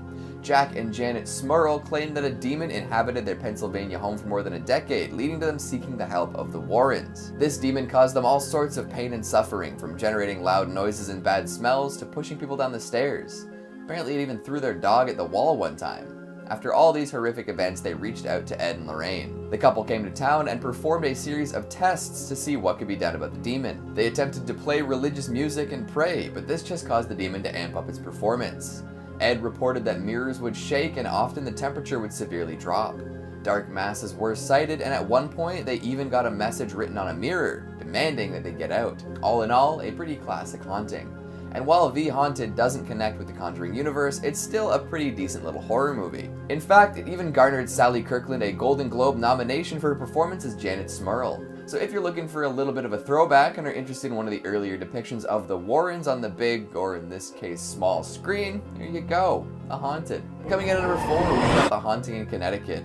This one is particularly interesting as there's some controversy surrounding its claim to have been based on a true story. So the movie is supposed to be based on the experiences of Carmen Snedeker and her family. They moved into an old house that was once a funeral home, which usually results in some spooky stuff happening, right? This decision to move into a creepy place was influenced by the fact that their son was diagnosed with Hodgkin's lymphoma and wanted to be closer to the hospital. After settling into the abode, they started finding evidence that the home was once full of dead bodies. Embalming tables, mortician's tools, and more were discovered, tipping them off to the previous purpose of the place. These details led a lot of people to not believe the tale from the get-go, but if you take the family's need for hospital proximity into account, maybe it makes a little more sense. Then started all the paranormal happenings, from objects moving when nobody was looking to the kids seeing strangers wandering around the house. A few months of this, and the Snedeker family reached out to the Warrens. With their arrival on the premises, things got a little clearer. Ed and Lorraine moved into the haunted home and discovered some new things about it. Apparently the morticians who lived there practiced necromancy, which ended up imbuing the house with a terrible curse. This explained the unexplainable events and gave a rationale for what was happening. They then performed an exorcism and claimed that the house was safe for the family to inhabit. Many folks connected to the Warrens and this story say that a lot that happened was exaggerated, which tends to be the case with a lot of paranormal investigations. A lot of it is up to interpretation, and the true story angle to this movie is especially dubious thanks to how they handled it. See, the Warrens don't make an official appearance in the movie, and a lot of the discoveries are made by other people. And in the end, the narrative chose not to do an exorcism to cleanse the home, but use a purifying fire to drive the spirits out instead. So while The Haunting in Connecticut is definitely inspired by a real-life Warren case and pulls a lot of elements from it, the facts are played pretty fast and loose. What can you expect though, right? Coming in at number 3, we've got Annabelle. If we're talking about big horror movies heavily inspired by the Warrens, it's just about impossible to ignore Annabelle. The Conjuring universe as a whole owes pretty much its entire existence to Ed and Lorraine, but their tale of Annabelle the doll is probably one of their best known. Creepy dolls work a special kind of magic, don't they? It's hard to imagine talking about cursed objects, paranormal museums, or uncanny investigations without bringing up everyone's favorite Raggedy Ann / porcelain nightmare. Tales of the two nursing students and their experience with this supposedly haunted doll have taken up a whole lot of space in modern pop culture mythology. And with the original Annabelle movie garnering enough attention to spawn 2 more movies and a whole bunch of tie-ins, they're definitely doing something right. Developing a brand new cinematic universe friendly story for the doll, we learn that in these flicks, Annabelle is a doll haunted by the estranged cultist daughter of a seemingly normal family. It takes a whole lot of twists and turns, and once a movie hits 2 sequels, you're bound to run into some pretty out there moments. But the OG Annabelle offers enough spooky moments and iconic doll scares to firmly cement it into the horror conversation. And of course, the famous glass case in which Annabelle is kept at the Warrens Occult Museum has a role here. Coming in at number 2, we've got the Amityville Horror. Another famous Warren case that garners a whole lot of controversy, the Amityville Horror pulls from all sorts of accounts.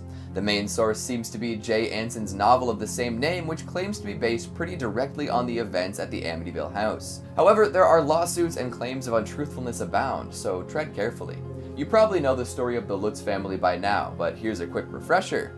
In 1974, Ronald DeFeo Jr. murdered his entire family at 112 Ocean Avenue in Amityville. He said that the voices in his head made him do it, and was promptly carted off the prison.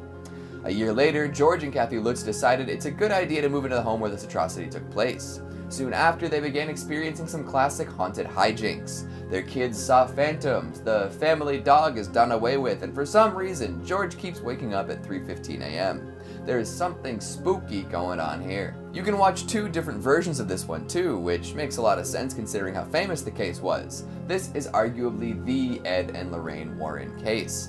So take your pick of either the 1979 or 2005 one and have a blast. And coming in at number 1, we've got The Conjuring. And here we are with the film that launched the biggest horror franchise running. Over $1 billion and something like 8 films later, we've got quite an overview of the Warrens through horror movies. The brainchild of James Wan and Michael Blum, it took a look at the case of the Perron family and their Rhode Island farmhouse. Honestly, there's a lot of great stuff here. The original Conjuring, when it released in 2013, was a solid horror flick with some awesome scares. Who could forget the clapping game, right? Although, as the franchise chugs along, the Warrens are often portrayed in an extra dramatic light, or sometimes not at all, but when you connect all sorts of different legends together, you can afford to do that. In the movie that started it all, their roles seem pretty close to their real-life actions though. As real as you can get while portraying paranormal investigators in a fictional horror film anyways. Flicks before this one did their best with all sorts of spooky stories, but none really delved into the legend behind the creep-hunting couple themselves. I'm sure countless other horror movies have in some way been influenced by Ed and Lorraine, but it would be a little harder to prove. Coming in at number 5, we have The Conjuring House. Upon its release in 2013, The Conjuring quickly became a fan favourite in the horror genre, with it being met with critical acclaim. The film itself follows demonologists and ghost hunters Ed and Lorraine Warren, who head to a home in the country after a family reported demonic activity inside of their home. Now, at the time of the release, people knew very little about Ed and Lorraine Warren or the true events surrounding this investigation. The Perron family moved into their haunted Rhode Island home in 1971. Not long after, Carolyn, Roger and their 5 daughters began to experience strange goings on. Brooms going missing, scraping noises and small piles of dirt appearing out of nowhere. All small things at first, which soon developed into big things. The girls eventually began to notice spirits around the home, with the history of the home soon being revealed. Many people had drowned in the lake, and of course the worst spirit of them all was Bathsheba, a woman who devoted herself to the devil and took her own life on the property, cursing anyone who would take her land. Ed and Lorraine Warren of course came to investigate the situation, with Lorraine conducting a seance to attempt to communicate with the spirits tormenting the family. During the seance, Carolyn became possessed, rising from the ground in her chair and speaking in tongues. Following the seance, the Warrens were kicked out of the home, with the family continuing to live there until 1980. Before we jump into number 4, be sure to give this video a big thumbs up, it really helps out a lot. Coming in at number 4, we have Amityville. Back in September of 1977, Jay Anson published a book called The Amityville Horror, which would later become the basis of a series of films released from 1979 onwards. The book is claimed to be based on the paranormal experience of the Lutz family, a case which of course led to many controversies and widespread attention. Now, some history before diving into the story of the Lutz family.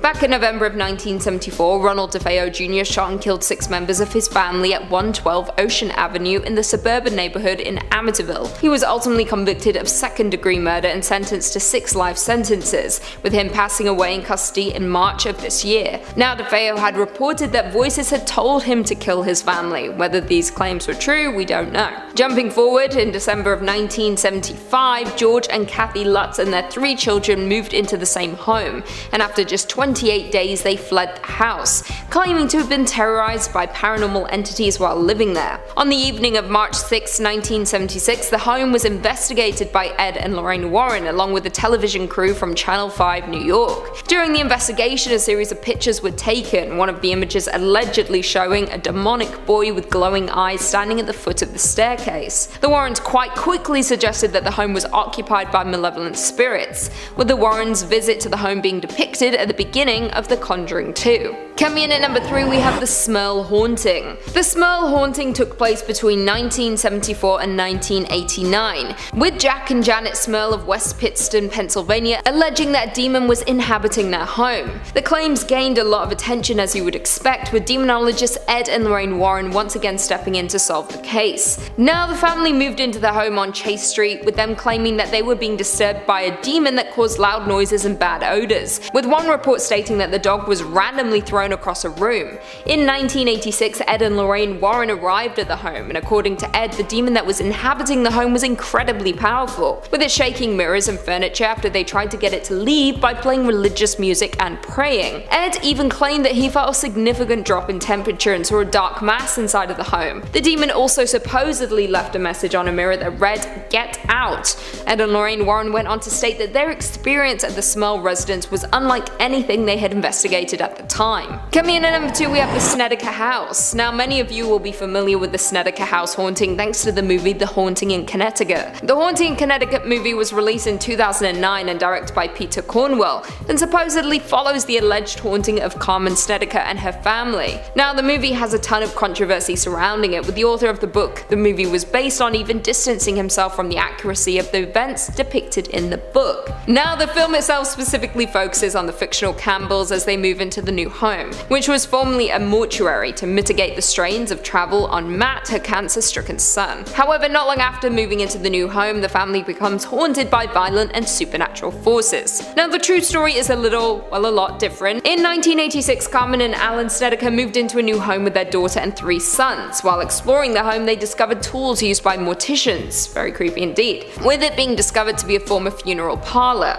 with the eldest son beginning to see ghosts and be haunted by terrifying visions. The family eventually turned to demonologists Ed and Lorraine Warren, who proclaimed that the home was infested with demons. Now, this is supposedly all very much true, however many have had their doubts over the years, including Snedeker's landlord, who found the entire story ridiculous, even noting that prior to the family moving in, there had been no complaints or unusual activity inside of the home. On top of that, the Snedekers stayed for a total of 2 years before finally deciding to leave. And finally, coming in at number 1, we've got Enfield Poltergeist. Taking the Warrens across the ocean, the Enfield Poltergeist has become a popular paranormal case, with it also being the focal point for The Conjuring 2. The Conjuring 2 was released in 2016 and followed Ed and Lorraine as they traveled to Enfield in the United Kingdom to assist the Hodgson family, who was said to be experiencing paranormal activity inside of their home in 1977, with the daughter Janet even becoming possessed by a former resident. Now, this movie is very much based on a true story, however, when a paranormal experience is dubbed real, people tend to try and find holes in the story, with many doubting the accounts of the family. Like I said, the Enfield Poltergeist was a claim of supernatural activity between the years of 1977 to 1979, with it specifically involving 2 sisters, Margaret and Janet. In August of 1977, single-parent Peggy Hodgson claimed she had witnessed furniture moving and heard knocking sounds around her home. A police officer arrived on scene and he himself reported seeing a chair wobble and slide across the floor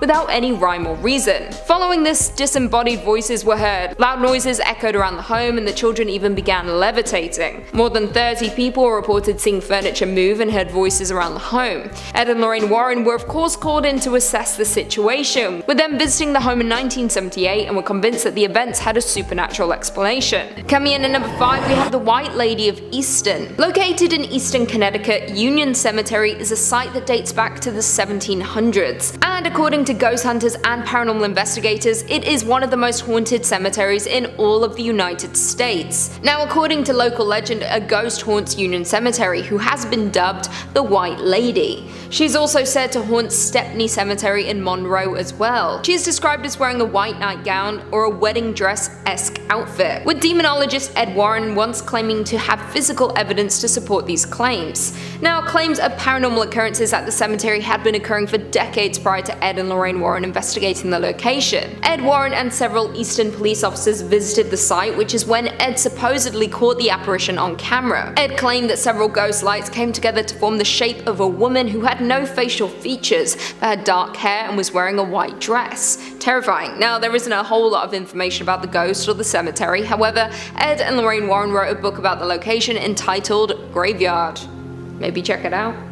You do you. Before we jump into number 4, be sure to give this video a big thumbs up, it really helps out a lot. Coming in at number 4, we have the Southend Werewolf. Apparently a lot of demonic activity occurs in Essex, with this being one of 2 to appear on our list. Born and raised in Southend in Essex in the United Kingdom, Bill Ramsey began to experience trouble at the young age of 9 years old. He was outside one day when he began to feel a little strange. An icy blast swept over him and a foul stench appeared, causing him to almost vomit. Anger began to take hold, and the young young boy uprooted a fence post, swinging it around like a club with the fence still attached. It was stated that not even his parents were able to remove the post with their hands. Bill Ramsey then placed the wire meshing of the fence into his mouth and began to chew on it, terrifying his parents in the process, who supposedly ran into their home for safety. Following the incident, things settled, with nothing occurring for 15 years. Bill Ramsey grew up, got married, and became a father of 3. However, during this time he was plagued by nightmares, waking up in a cold sweat and feeling dread and unease. Once again, another 15 years passed with no repeated occurrences of what happened when he was a young boy. That was until 1983, when Bill was out at a pub with a few of his friends. After having a few drinks, he began to feel that same chill he experienced when he was young. He went to the bathroom, looked in the mirror, and looking back at him was a werewolf. He hopped in a car with a few friends heading home. However, he began to growl with his hands twisting into claws, and proceeded to try to bite his friend's leg. After a handful of incidents that would follow this one, Bill was taken to a psychiatric hospital, with doctors being unable to explain his condition. Bill ultimately traveled to the States to meet Ed and Lorraine Warren, where a priest performed an exorcism on Bill, which supposedly cured him. But not before he partially transformed into a werewolf in front of witnesses. Coming in at number 3, we have the Borley Church haunting. The Borley Rectory was a home located in Essex, England, that gained widespread attention after being dubbed the most haunted home in England, with it being described as such by Harry Price, a psychic researcher. According to reports, the rectory itself has been haunted since it was built, with sudden reports being filed in 1929 after the Daily Mirror published an article detailing the account of a visit by paranormal researcher Harry Price. Now, the first major paranormal event occurred on July 28, 1900, after 4 daughters of the rector, Henry Dawson Ellis Bull, reported seeing the ghost of a nun not far from their house. However, when they tried to approach, the ghost disappeared. Other people throughout the years complained of similar sightings, including phantom coaches driven by headless horsemen. Freaky. However, let's take a look at the church. The hauntings date back even prior to these occurrences, with folklore claiming that the first haunting occurred in the 14th century following the execution of a nun who had an affair with a monk. The Warrens ended up traveling to Essex to investigate the claims of paranormal activity at the rectory, with people reporting ghostly chanting and organ music, along with sightings of the executed nun and of a ghostly monk. Prior to his death, Ed Warren even claimed to have captured a picture of the ghost monk, showing him leafing through a book inside of the church. Borley Church ultimately served as the inspiration for the movie The Nun, which sadly was a major letdown. Also, mostly fiction. Coming in at number 2, we have the Lindley Street haunting. Lorraine and I were in that house for almost 3 days and nights. We watched as furniture moved around, smashed, broke. People came in and witnessed this, firemen, priests. The home, located at 966 Lindley Street in Bridgeport, Connecticut, is a truly fascinating story, being dubbed the most haunted house in America, with the Warrens referring to it as, I quote, the most important poltergeist case of the last 100 years. The home belonged to Gerald and Laura Goodwin, who lived there along with their adopted daughter Marcia. According to reports, several people claimed to see furniture moving on its own accord and a crucifix flying off the wall.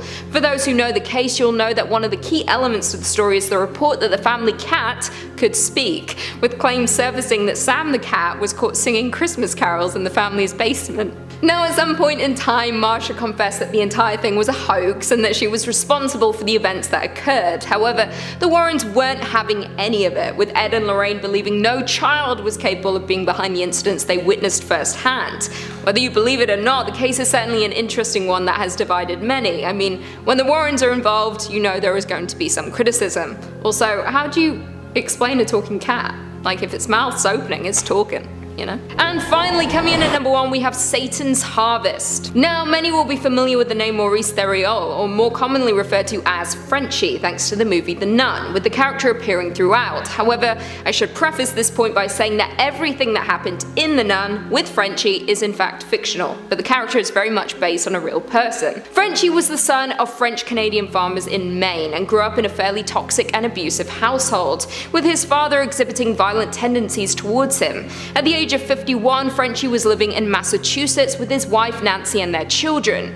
To friends, he was a gentle man and extremely kind to anyone he met. However, behind closed doors housed something truly evil. He explained that his behavior was the result of being possessed by a demon, which pushed him towards violence.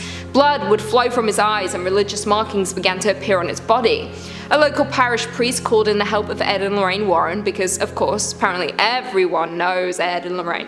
During their investigation, they saw Frenchie bleed from his eyes and saw symbols appear on his body. He also exhibited superhuman strength, which they believe was the result of demonic possession. They specifically believed that Frenchie had fallen into the grip of Satan himself. 3 exorcisms were performed on Frenchie, the latter of which proved to be something truly terrifying. Frenchie's face began to change, his skin burned and blistered, and on his forehead a deep wound appeared, and his eyes began to look like snake eyes. However, the exorcism ultimately proved to be a success, with him having no incidents following. Coming in at number 5, we've got the Smurl haunting. Technically, there already is a movie about the Smurl haunting, titled The Haunted, and released as a made-for-TV movie back in 1991. Folks with cable television were treated to a horrifying vision of demonic possession in Pennsylvania. However, we live in the golden age of streaming, with brand new top-notch movies and shows being released almost daily. So with the advances in filmmaking technology and maybe some assistance from the research team at Blumhouse, I think this tale could be brought back to life in incredible fashion. Based on what's happened with the mainline Conjuring series lately, it would be interesting to see a return to a strictly haunted house format, but the story here is rich enough to make it work. Here's the real-life story of the Smurls. Hopefully you'll see how it works as a movie. In the mid-70s, Janet and Jack Smurl were forced out of their home due to flood damage. They packed up their stuff, got their kids and parents in a car, and moved down to West Pittston. For a while, they focused their energy on fixing the place up. Some painting needed to be done and old appliances need to be replaced. Other than that though, all seemed well. This was short-lived, however. Soon, weird things started happening. Tools would disappear without a trace or end up in places far away from where they should be. Stains would seep through brand new coats of paint no matter how thick it was laid on. Kitchen appliances would catch fire even if they weren't plugged in at the time. And of course, terrible smells permeated throughout but would disappear quickly once noticed. Pretty standard haunted stuff if you ask me. But that was just the beginning, as even more noticeable ghastly behavior began. The kids heard disembodied voices that pretended to be their siblings, and Janet insisted that she heard her mother-in-law calling out to her. Dark shapes would float around the house, and one night, one seemed to crawl into bed with the Smurls. Needless to say, they were pretty freaked out. Things hit a fever pitch when the family dog was thrown up against the wall, and Janet was picked up and dangled 3 feet in the air. At that point, it was time to bring in some help. The Warrens arrived and soon found out that there were 3 human spirits in the house, accompanied by a malevolent demon. 2 of the spirits were harmless and the 3rd one was potentially violent, but the demon was the real problem. It made the other spirits do awful things and intensified the haunting plenty. You can see how this would make for an excellent horror movie, right? We meet the Smurls as they're moving in. Things are hunky-dory. However, the kids notice some strange stuff at night and mom and dad are wondering why their renovations aren't holding up. Then something changes and it is full-on haunt mode. Ed and Lorraine show up and the mystery begins to unravel. Tie it in with the other Conjuring flicks and you've got yourself a summer horror blockbuster. Blumhouse, call me. Coming in at number 4, we've got Lindley Street. Here we have another famous haunted house which would perfectly align with the rest of the series had they not switched it up for The Devil Made Me Do It. I'm sure a return to form would go over just fine though. Moving on from my goofy format-based nitpicking, here's a good story. Haunted houses tend to get folks interested in anything, so that's a good start. Also happening in the mid-70s at the time, this was a well-publicized poltergeist. Connecticut is famous for all sorts of haunted and damned locations, but Lindley Street is probably one of the most famous. Gerard and Laura Goodwin, homeowners and Good Samaritans, reported an array of otherworldly attacks in their little bungalow. Windows were broken, furniture was scattered, a cat inexplicably spoke in English, and more. The longer this went on, the more folks became interested. For a while, all sorts of folks that weren't the Goodwins saw these paranormal occurrences too. That's what made this such a high-profile haunting. All sorts of reputable and reliable community members claiming to see insane, seemingly impossible things happening in their peaceful neighborhood. News teams, nosy neighbors, firefighters, police squads, priests, and of course the Warrens were called in to see what they could do. And then, just like the neighbors, the policemen and firefighters saw the paranormal experiences happening. So there are a few ways we could approach this tale of terror in a cinematic fashion. There's the obvious way, which is fitting the events into the Conjuring universe and having all sorts of new characters introduced that could have witnessed the haunting. Classic, can't miss stuff right there. However, the guy in me who took a bunch of film courses at university makes me want to look at this a little differently. You know, I want to hear all sorts of different perspectives, a bit of he said, she said. Maybe investigate what each individual saw and see if there is an ultimate answer. If I'm being too vague, I'll come right out and say it. Let's make a haunted house Rashomon.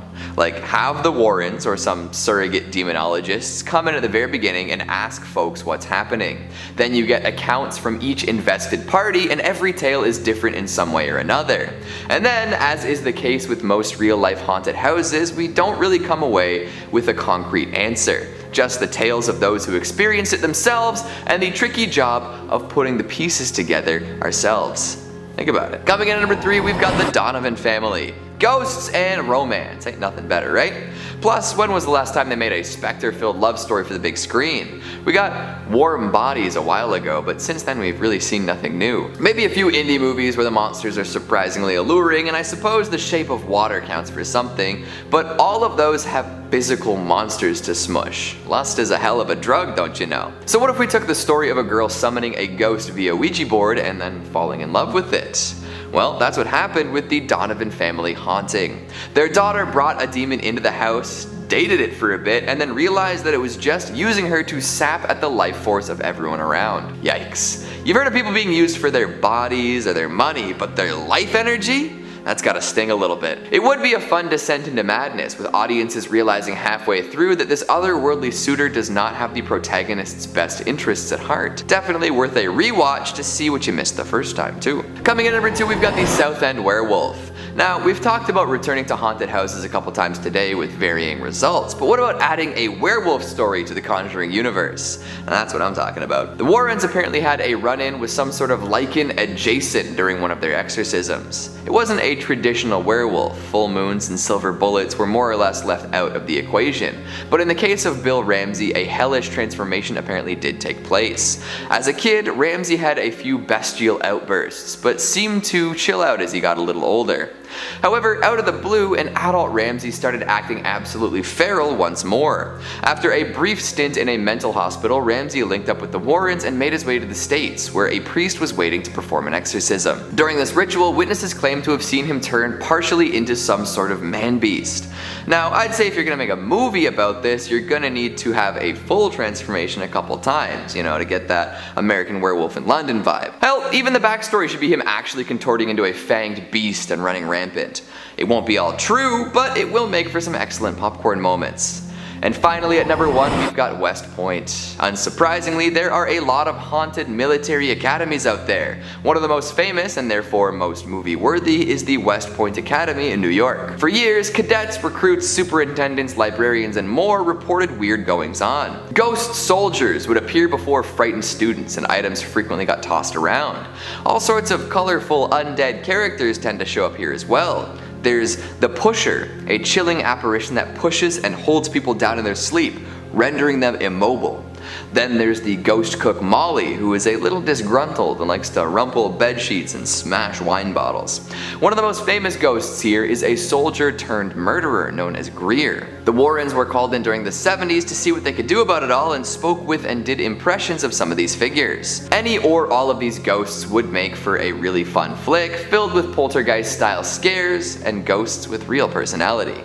Now, I'm sure that in due time we'll see all these stories adapted. The Conjuring universe is an insane moneymaker, and the Warren stories are too good to pass up. Number 5. Our first story was shared to Reddit by a user named Girl Porker, and is a story that'll have you uninstalling Snapchat if you haven't already. One day, Porker received a message from a contact that he didn't recognize. The snaps were innocuous enough, a little, hey, how are you? So he assumed it was a friend messing with him on a new account that he didn't know about. The account told him he should try out a new Snapchat lens called Eyes of the Underworld, which shows you the other world hiding beneath our own. Porker installed the lens and ran it through a bit, describing the lens as a pretty simple effect, saying it just distorts whatever is on screen and adds a few flickering sprites and shadow effects to the background to give off ghostly vibes. Porker assumed it was just, marketing stunt for something, advertising something. But Porker said that a few days after, however, he'd noticed that he was sleeping a lot worse than he ever had in his life, complaining that he was having these violent, turbulent dreams where he was being pursued by shadowy figures that dragged themselves across the floor. This recurring dream happened to him 3 or 4 times. He said the dreams were stressing him, but what was really scaring him was how when he woke up, he would notice he had scratches and bruises that he couldn't explain appearing all over him. Porker said he was definitely getting scared and even considered looking into finding an exorcist just in case what he was dealing with was a true supernatural threat, which, understandable. I think if I woke up with scratches all over me, I'd assume demons were involved, or my cats. Porker smudged his house with sage and attempted to clean his house, but said that this only made things worse. And he started to hear growling late at night and experiencing intense bouts of cold sweats. And in extreme action, Porker destroyed his phone. He filled it to bursting with orange juice to fry the components and hucked it into a river to free himself. Miraculously though, it seemed to work. Porker said that after that the nightmares stopped as quick as they began, and all it cost him was a new phone. I would have tried a factory reset personally before chucking it into the water, but hey, we all have our methods. I don't think a ghost can survive a factory reset. And hey, if you're looking for more ghost stories about creepy technology and all sorts of twisted things out there, Top 5 Scary has all of that and then some. If ghosts aren't your jam, we got aliens, we got cryptids, we got conspiracies, we got true crime, we got fake crime. Basically, if it freaks you out, we got a video or two on it. So hit subscribe, please make sure to hit that little bell as well, and I know this is a big ask, would you kindly do that at the end of this video, because I got 4 more scary Snapchat stories for you coming up right now. Number 4, the AI. This story was posted to Reddit as well. Recently, there was a new feature on Snapchat, which was that there was an AI that can talk to you. One day, I was in bed asking it absurd questions. Are you human? What is God to you? That's a very esoteric, absurd question to ask an AI. What is God to you? That is poetic. That's beautiful. It started to say, I'm sorry, I don't have access to this. I don't know where you are, and messages saying, it's just an AI and can't answer those questions. Can any of us answer what God is to us? Hard to ask an AI that. I had an idea to ask it to give me a location nearby. I sent that message knowing it was going to say it doesn't have access to where I live, yada yada yada. Here's a random location near you. It was a random set of coordinates. I copy and pasted the coordinates and I was shocked and confused that it was a field in Nebraska, my home state. I asked how it knew my state, but it said it didn't have access to my location. Days pass and I become bored of the AI, but the thoughts of these coordinates stuck with me for a few days until I knew I had to find the location. On a Saturday when I was off, I drove up to the location. I put the coordinates into Waze and drove where it told me to. And this location was in the middle of nowhere. I stepped out and followed my phone, and I was in a plain field with absolutely nothing. No houses, no buildings, no one. I looked into the distance and saw a small hill not too tall, and I thought that had to be it. As I walked towards it, I asked myself, was I expecting gold or cash? I felt embarrassed of all the time I was wasting here. I began to walk back until I heard faint cat noises, meowing. I turned behind and was shocked, and I walked back to a tunnel. This tunnel was covered in graffiti and it was too dark to see, so I shined my phone's flashlight. Right in front of me was a long, fleshy, skinless creature. It didn't look like it had eyes, but its mouth was a nightmare. It had rusted teeth and fingernails, and it stood there with its arm mangled. I ran back to the car. The next few days I couldn't sleep. I messaged the Snapchat team about finding illegal stuff, but I knew no one would believe me. I was so confused about how the AI gave me coordinates there. I tried to forget all about it until the next few weeks I started to see talk around town about missing construction workers all near a sewer.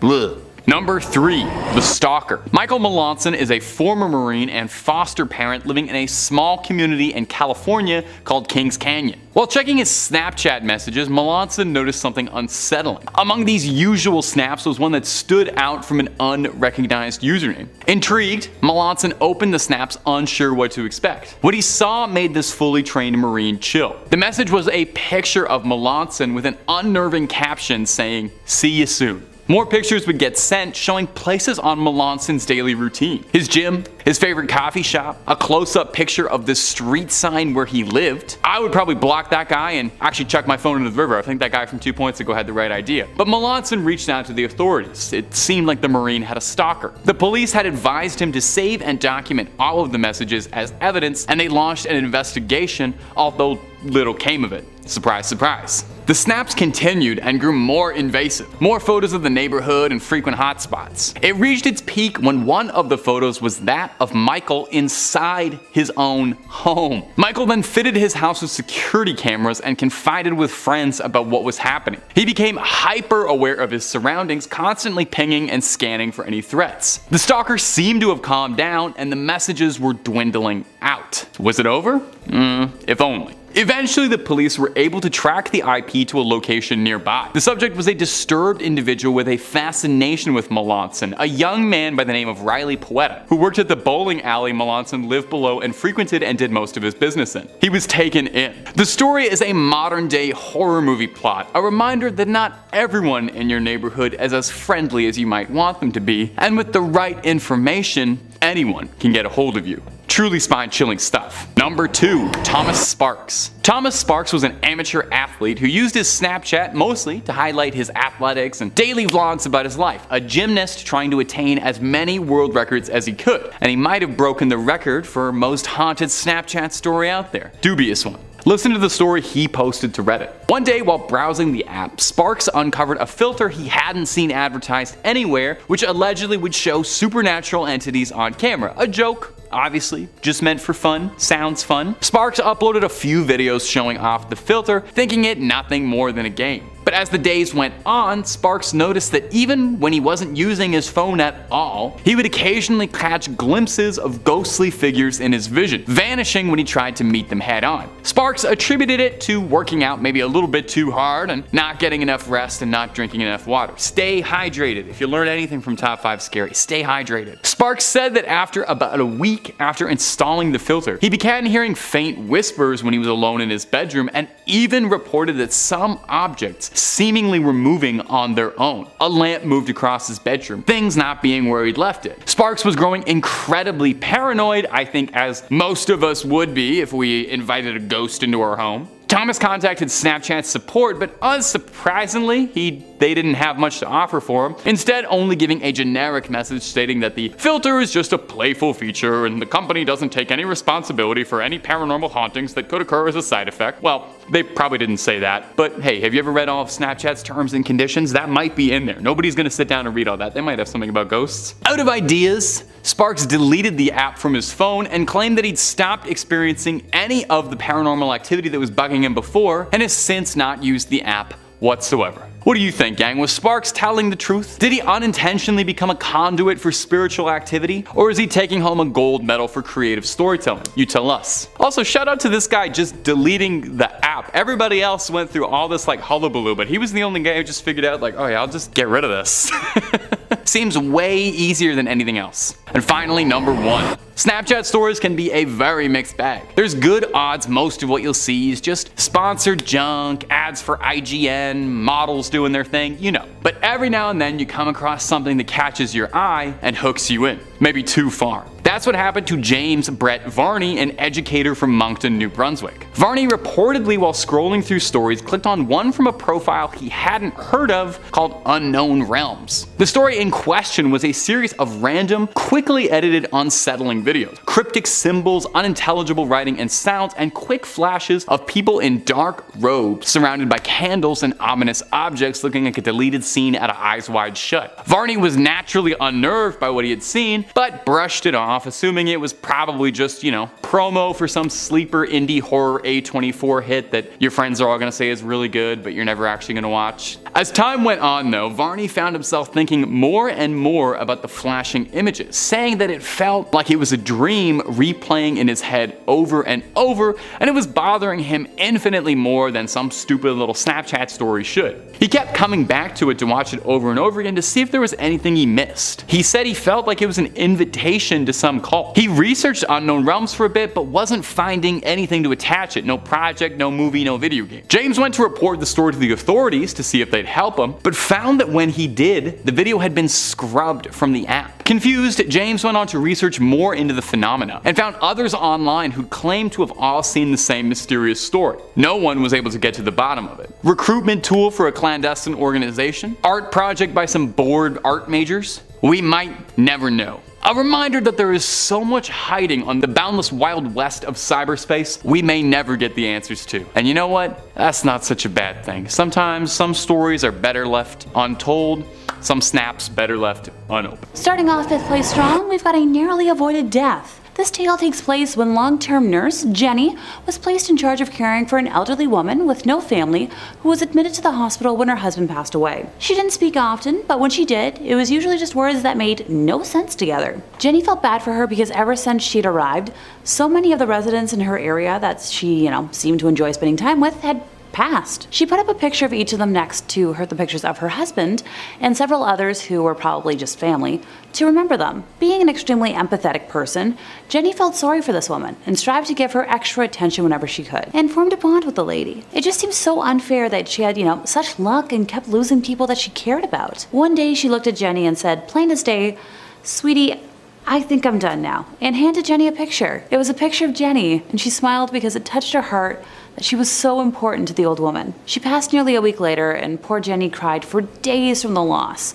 The old lady knew it was the end, and she said goodbye as best she could. Now fast forward to just under 2 years later, when Jenny was talking with a colleague, and that old lady came up in conversation. Her colleague referred to the lady as that crazy, explicit word for a female dog, which seemed very out of character for her, and it shocked and offended Jenny deeply. She expressed this to her colleague, not so nicely, and the lady looked at Jenny with a shocked look and said, "Oh dear, do you not know?" And then proceeded to explain something to Jenny that, she in fact hadn't known. As it turned out, it came out sometime after she had passed that the old lady had killed her husband by poisoning him, and that there was an investigation because it appeared that she had a ritual of befriending someone, obtaining a picture of them, and hiding the picture until she could kill them, usually by poisoning, and then displaying the picture as some sort of a trophy. It was suspected that this may have been the reason for the spike in mortality rate during her stay, and the considerable amount of photos in her collection. The last Jenny heard, the old family photos weren't any relation to the old woman, and the police were trying to ID the individuals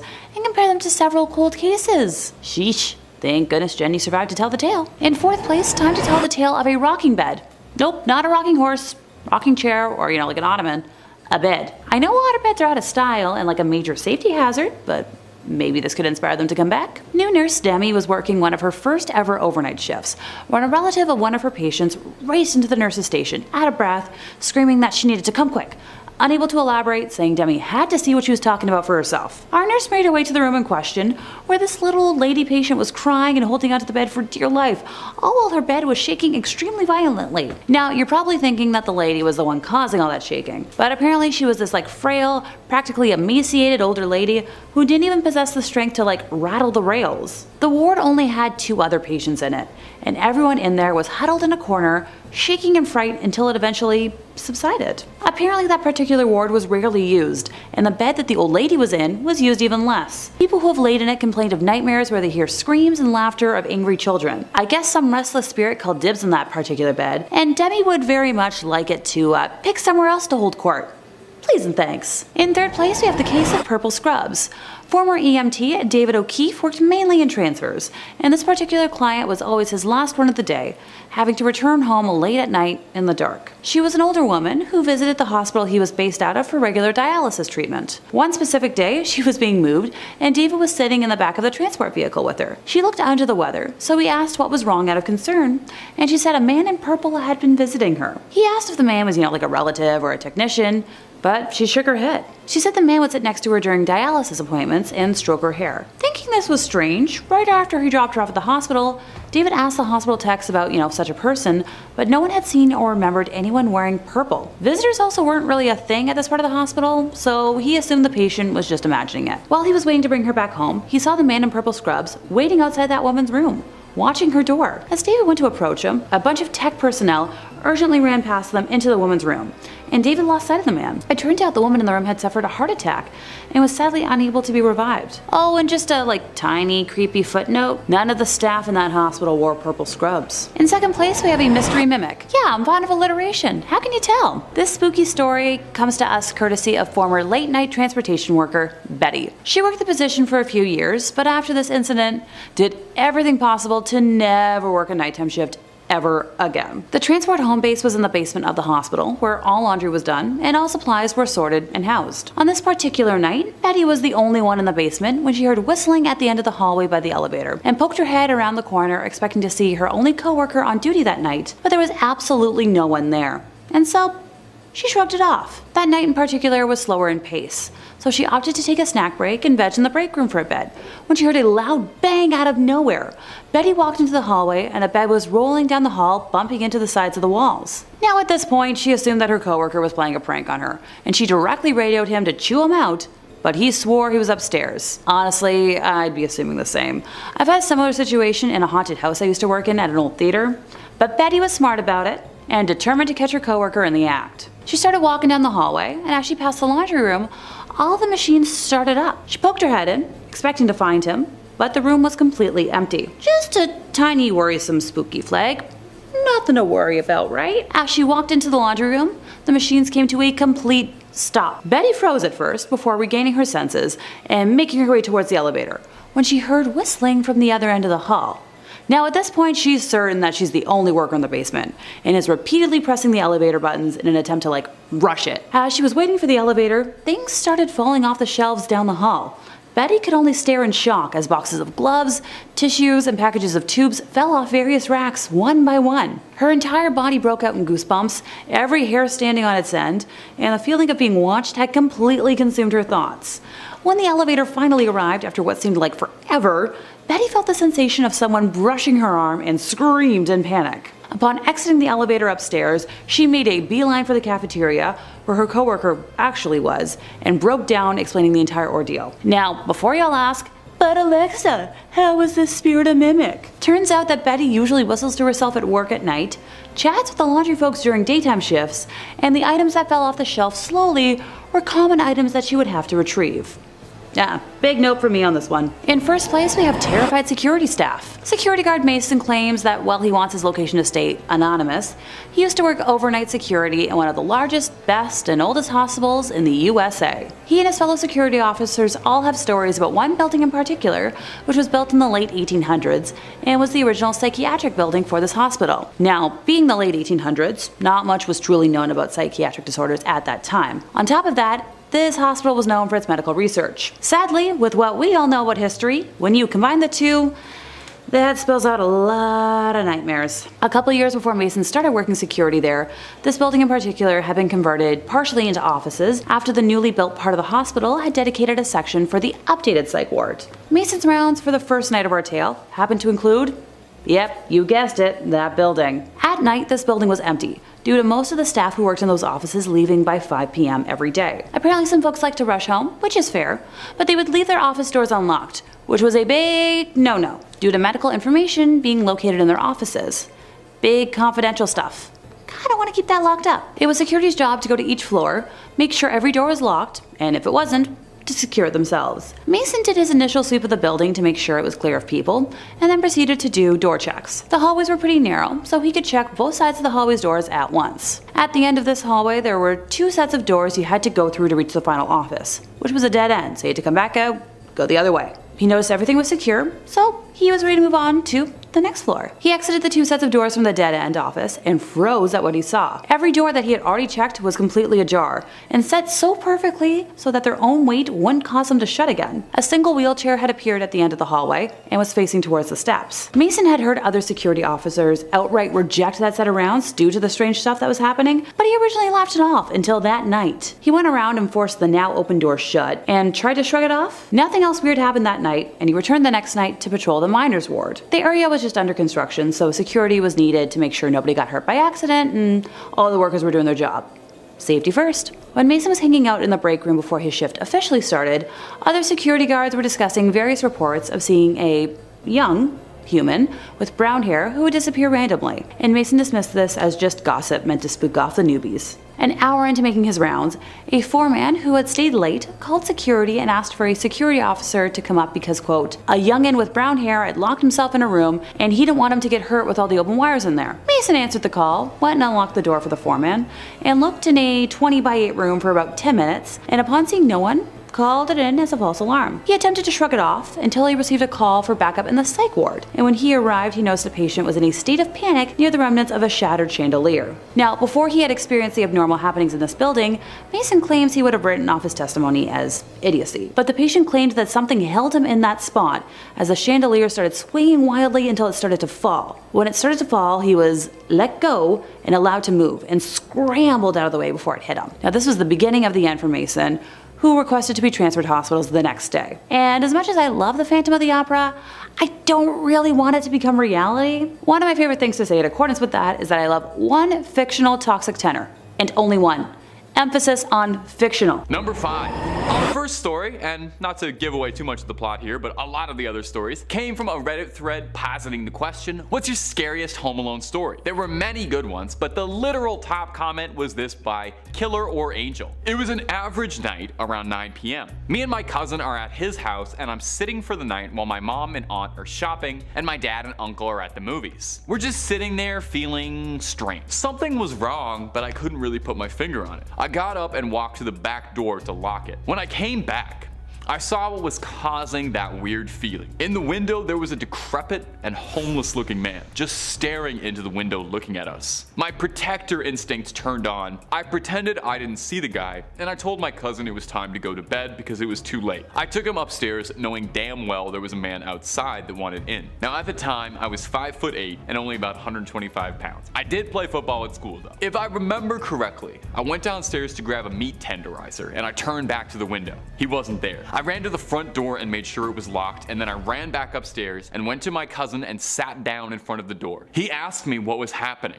and I told him it was nothing to worry about, that he should just get some sleep. I called the cops and then my dad. The cops said they were half an hour away and my dad was 45 minutes away. I heard a window shatter and the sound of boots. I told my cousin to stay completely silent and hide under the blankets. It was horrifying. I grabbed the tenderizer and waited. About 5 minutes pass and I hear the boots walk upstairs. I heard him opening the doors to my aunt and uncle's bedroom, then the bathroom. I heard him make his way to the basement. After what felt like forever, the cops burst in, kicking the door in, and got the guy. Turned out, he was an escapee from a mental hospital a full province away. That's literally like the plotline to a horror movie. Absolutely terrifying, but good on him for having that big cousin instinct and making sure that the cousin was safe. And if you're looking for more freaky stories in this sort of vein, Top 5 Scary has all of that and then some. If you want something else a little spicier than scary stories, we got aliens, cryptids, conspiracies, true crime, anything freaky, we've done a video or two on. So hit subscribe, please hit that little bell so you don't miss a scream. But would you kindly do that at the end of this video, because I got 4 more scary Home Alone stories coming up for you right now. Number 4.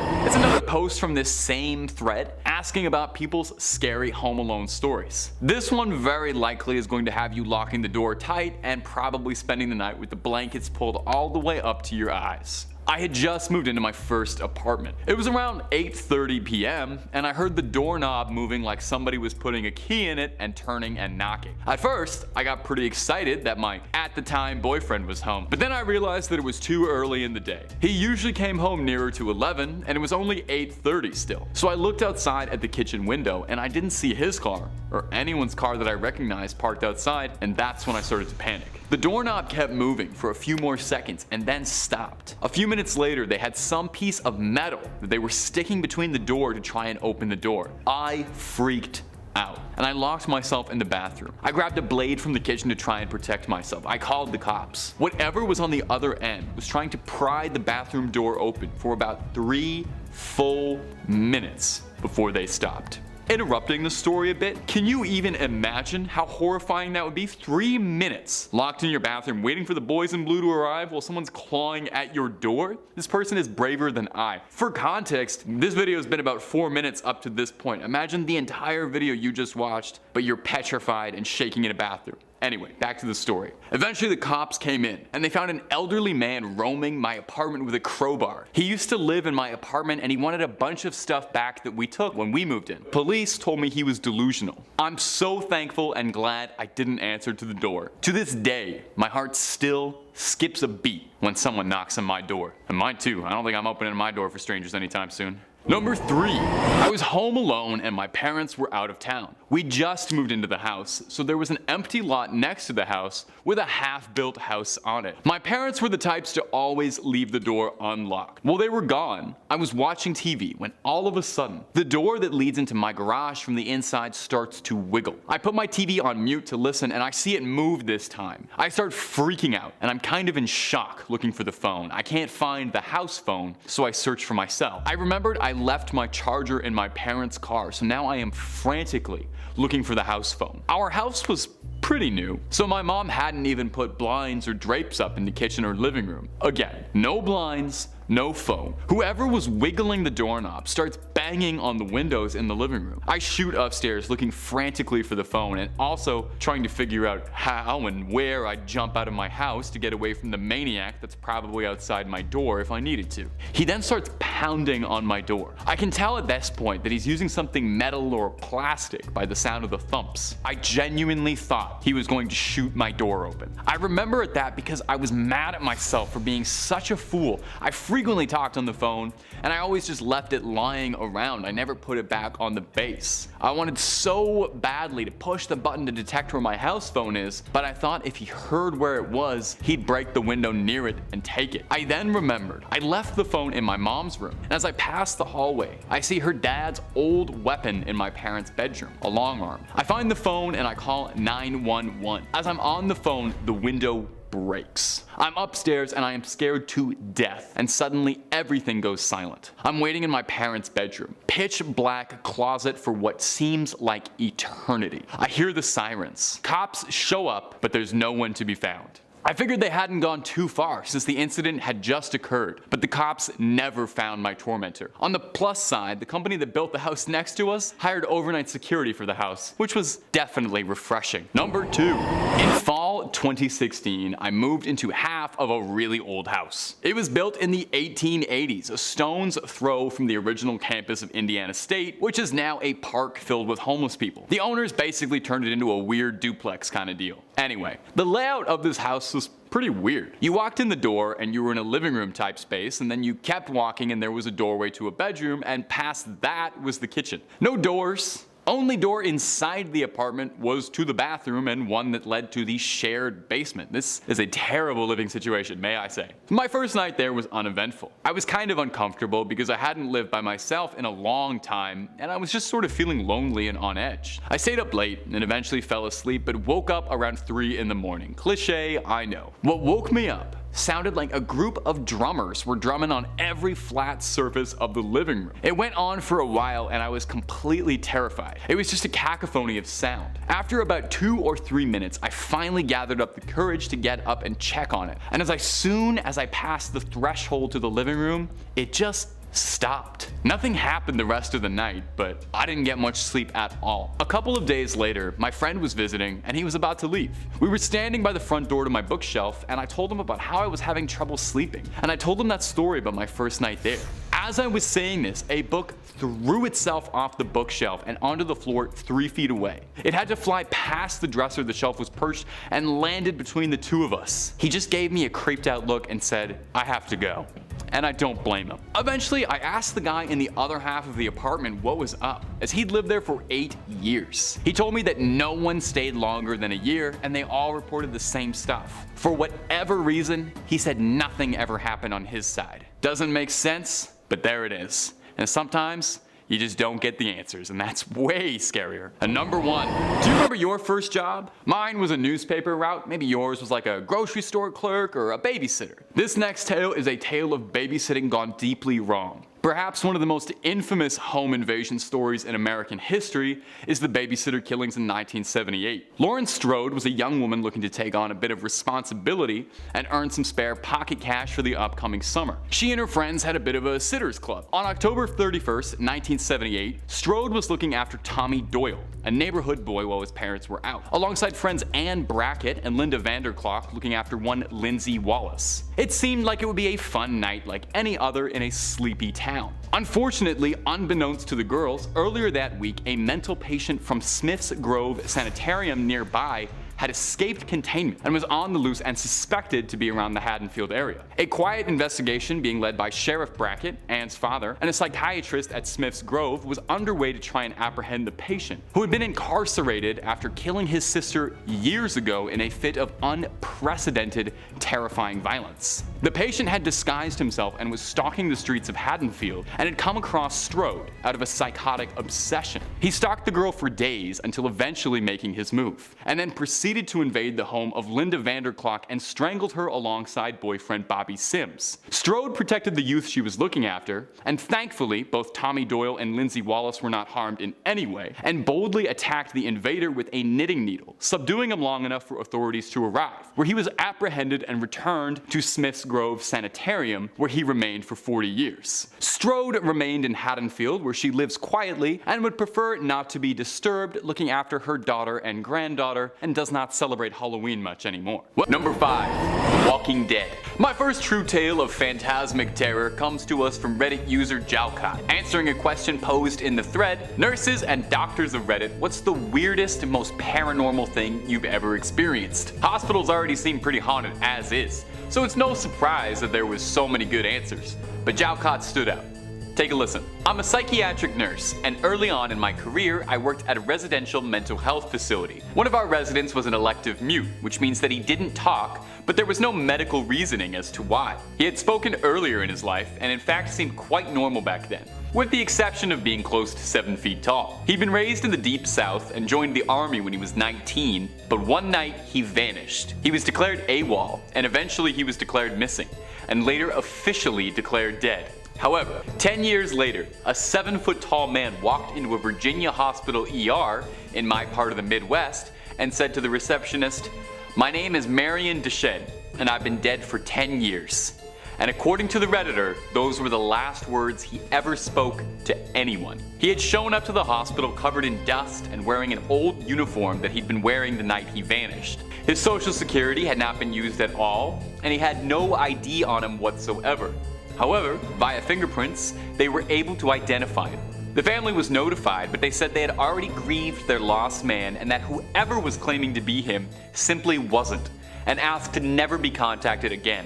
The nurse went on to add that Marion would pace all day, every day, moving his mouth in a way that looked like he was muttering to himself, but nothing came out when he moved his lips. He had an unnerving habit of throwing his head back with his mouth wide open as if he was laughing hysterically, but not so much as a breath could ever be heard. The nurse said she tried talking to him almost daily, and he would appear to listen, but only react by periodically throwing his head back in that laughter-mimicking way of his. Various medications and treatment plans were pursued, but nothing ever affected him.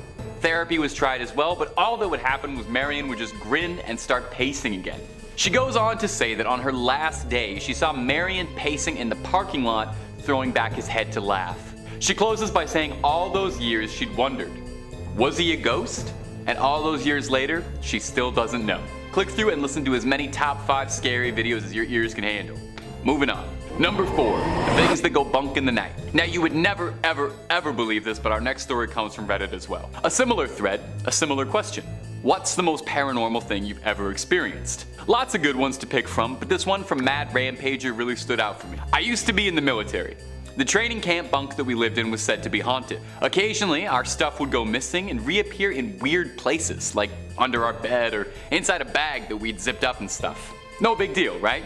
Weird things happen, and I mean human error and all that. Well, then came the instance that freaked everybody out. It was night after lights out, and my friend was on his phone texting his girlfriend. Most of us had been drifting off to sleep, and we were lying on our beds when suddenly my friend heard the shuffling of feet from the corridor. So, thinking that it was our sergeant, he quickly hid his phone under his pillow, rolled over on his side, and tried to get to sleep. What happened next still chills me to the bone to this day. While he pretended to sleep, he heard someone right behind him at the other end of the bed saying, "Don't worry, you can continue to pretend to sleep." I could have dismissed this as a figment of his imagination, except me and 5 other people around him heard it. Creepier still, there was no one there. And weirdly, it sounded like the voice of a young girl that had said it. For reference, our camp was in the middle of an island and was set up away from the main admin building. The island had been closed by the government for army training purposes for the past 15 years, so there were definitely no civilians around, let alone any children. To make matters freakier, when we came back from our weekend home leave, there was a bunch of hair on his bed, neatly bundled up, long and jet black, and underneath his pillow was a note. Remember me? Now, as I said, we're in the middle of a forest, in the middle of an island, and at that point in time, there were no female recruits whatsoever on the island.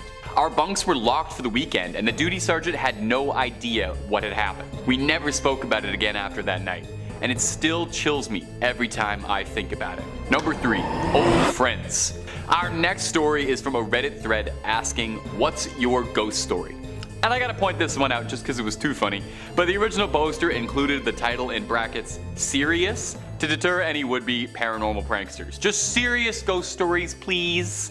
Luckily, Redditors obliged. User Barbed Cats shared this terrifying tale. When I was 37, I went to my high school reunion. I flew into the nearest airport and rented a car. The distance was about 35 miles through a very rural and almost abandoned part of the country. About 3 miles outside of town, I see someone on the side of the road flagging me down. Up in the North Woods, no one ever leaves someone else stranded, and it would turn out that the guy standing there was somebody I'd actually been to school with, my old friend Jim.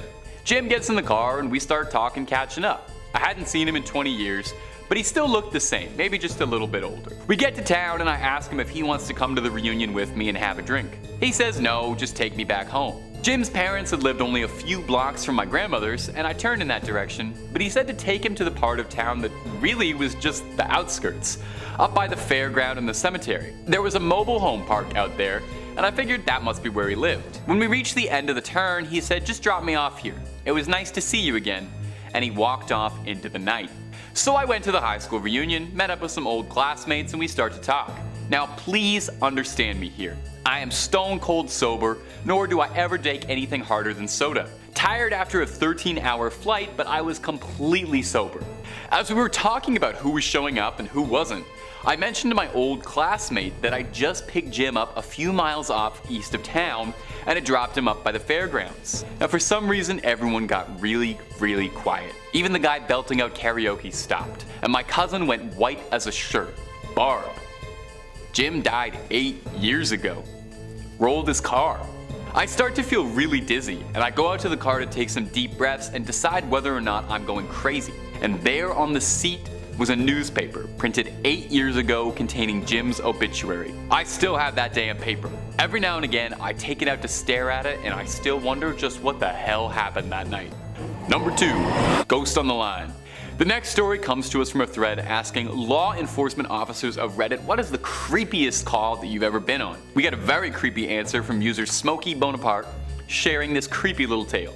The Redditor writes, 911 dispatcher calling in. We received a call from an elderly lady who had trouble breathing. I had taken several calls from her before and her husband in the past, so I recognized the voice. I dispatched an ambulance to her residence and held her on the line trying to keep her calm while the ambulance was responding. Ambulances advised that they had a 15-minute ETA as she was in a very rural part of West Virginia. I'm talking to her just about her husband and how she was doing, and just making pretty standard small talk with her. The ambulance arrives and I let them know that she is in severe respiratory distress, and I still had her on the line. I let her know the ambulance is coming to her door to go answer the door, and she says okay and hangs up the phone. Oh, that's pretty normal, right? Well, here's where it gets very weird. The EMT and paramedic on scene call back about a minute after, and they say that no one is answering the door. We have a sheriff in the area pulling on scene about that time. The sheriff unit confirmed the address and he's breaching the door to make access to the PT. 5 minutes go by and the paramedic on scene radios to ask me who called. I tell him it was the elderly woman who lived on residence. He tells me he's going to call this in and he needs to speak with my shift supervisor. We get him over to the supervisor and the supervisor confirms the same information I relayed, that it was all correct, and asks what's going on. Apparently the old woman had been dead for a while and was already in full rigor mortis. They thought I was wrong on the caller, but the other dispatchers played it back for them and confirmed it was the old woman who called. The ambulance transferred the hospital and we got the same calls and disbelief from the doctors. But I took a call from a ghost that day. Number 1. Uninvited guest. Closing off our list is this story which chilled my spine like Sub-Zero. Coming to us from user Perron Model, which, hey, by the way, love the pun. It was from an Ask Reddit thread asking, what's the creepiest thing that's ever happened to you? Lots and lots and lots of good ones, but this one took the cake. So lend an ear. I used to visit my friend at her house out in a rural farming area before she moved. I'd sleep over a lot and we'd just hang out and draw. I usually slept in the living room and on the couch, and there were 2 mirrors in the room that were fairly close to the TV. When the TV was off and I was walking by, I started seeing shadows move behind me. I thought it might just be something off the TV screen, and then one evening I walked into the living room to get my sketchbook so I could sketch in her bedroom. I bent over and picked it up, stood up straight, and I looked in the mirror and saw a man behind me. A man standing in the hallway leading to the living room. He was average height, bald, and a bit old. I turned to look at him and no one was there. I turned to look at the mirror again and he was gone. I felt more than a little spooked. Another time we were just sitting in the living room and we heard what sounded like a kid's footsteps running across upstairs quickly. She had 2 adult siblings, but they were out at work leaving us all alone. Around that time I decided to sleep in my friend's room instead of the living room, only to wake up in the middle of the night to see 4 posters slowly get peeled off the wall. No, it wasn't just them falling and dragging each other down. It looked as if someone was carefully unsticking the tape and removing them. The next morning my friend put them back up saying, well, I need to get some better tape. She and her family eventually moved out because they couldn't afford to keep living there anymore. We'd never really talked about anything that had happened in that house, as if talking about it might actually make it worse. But after she moved, I finally confronted her and said it. I said, dude, your house was haunted. I hope you knew that. She replied, yeah, we knew it was. Some guy and his granddaughter used to live there, but he took her life and then took his own.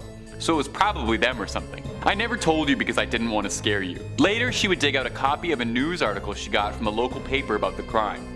The picture that went with the article was the exact man I saw all those years ago. Kicking off this list, in 5th place, we've got attempted insemination. For safety's sake, since I have a lovely lexicon of no-no words to avoid, ask someone in the comments if y'all are confused about my wording at any point. 19-year-old Tanner met 22-year-old Miranda through Tinder while they attended the same college. And the first time they hung out, it was a casual Netflix hangout at Miranda's place, and he left thinking she was decent and wasn't against making future plans. They started texting and Snapchatting throughout the following week and organized some plans for the upcoming weekend. Out of nowhere, she started sending him unsolicited fun pics. He has very adamantly stated that he never once asked for them, and while they were hanging out the weekend prior, there was no fun activity at any level. While it caught him off guard, he wasn't put off by the advances. Fast forward to the weekend, Miranda and Tanner are hanging out at his place with his roommates when she asks if she can stay the night, and Tanner agrees to it. Being a gentleman, he offered to take the couch, but she mentioned she'd rather share his bed, something he's open to. As things move to the bedroom, they engage in consensual intercourse, with Tanner shedding his condom after the event's end. After lying together for a few minutes, Miranda gets up abruptly, grabs the condom off the floor, and runs into the bathroom. Tanner was a little confused, maybe a little concerned, but didn't read too much into it until he heard a loud crash in the bathroom, Miranda cursing, followed by no response to his query if she needed help. Out of concern, thinking she fell and, cracked her head open or something, he approached the washroom, witnessing Miranda standing in his shower with one leg propped up, trying to shove the condom up her,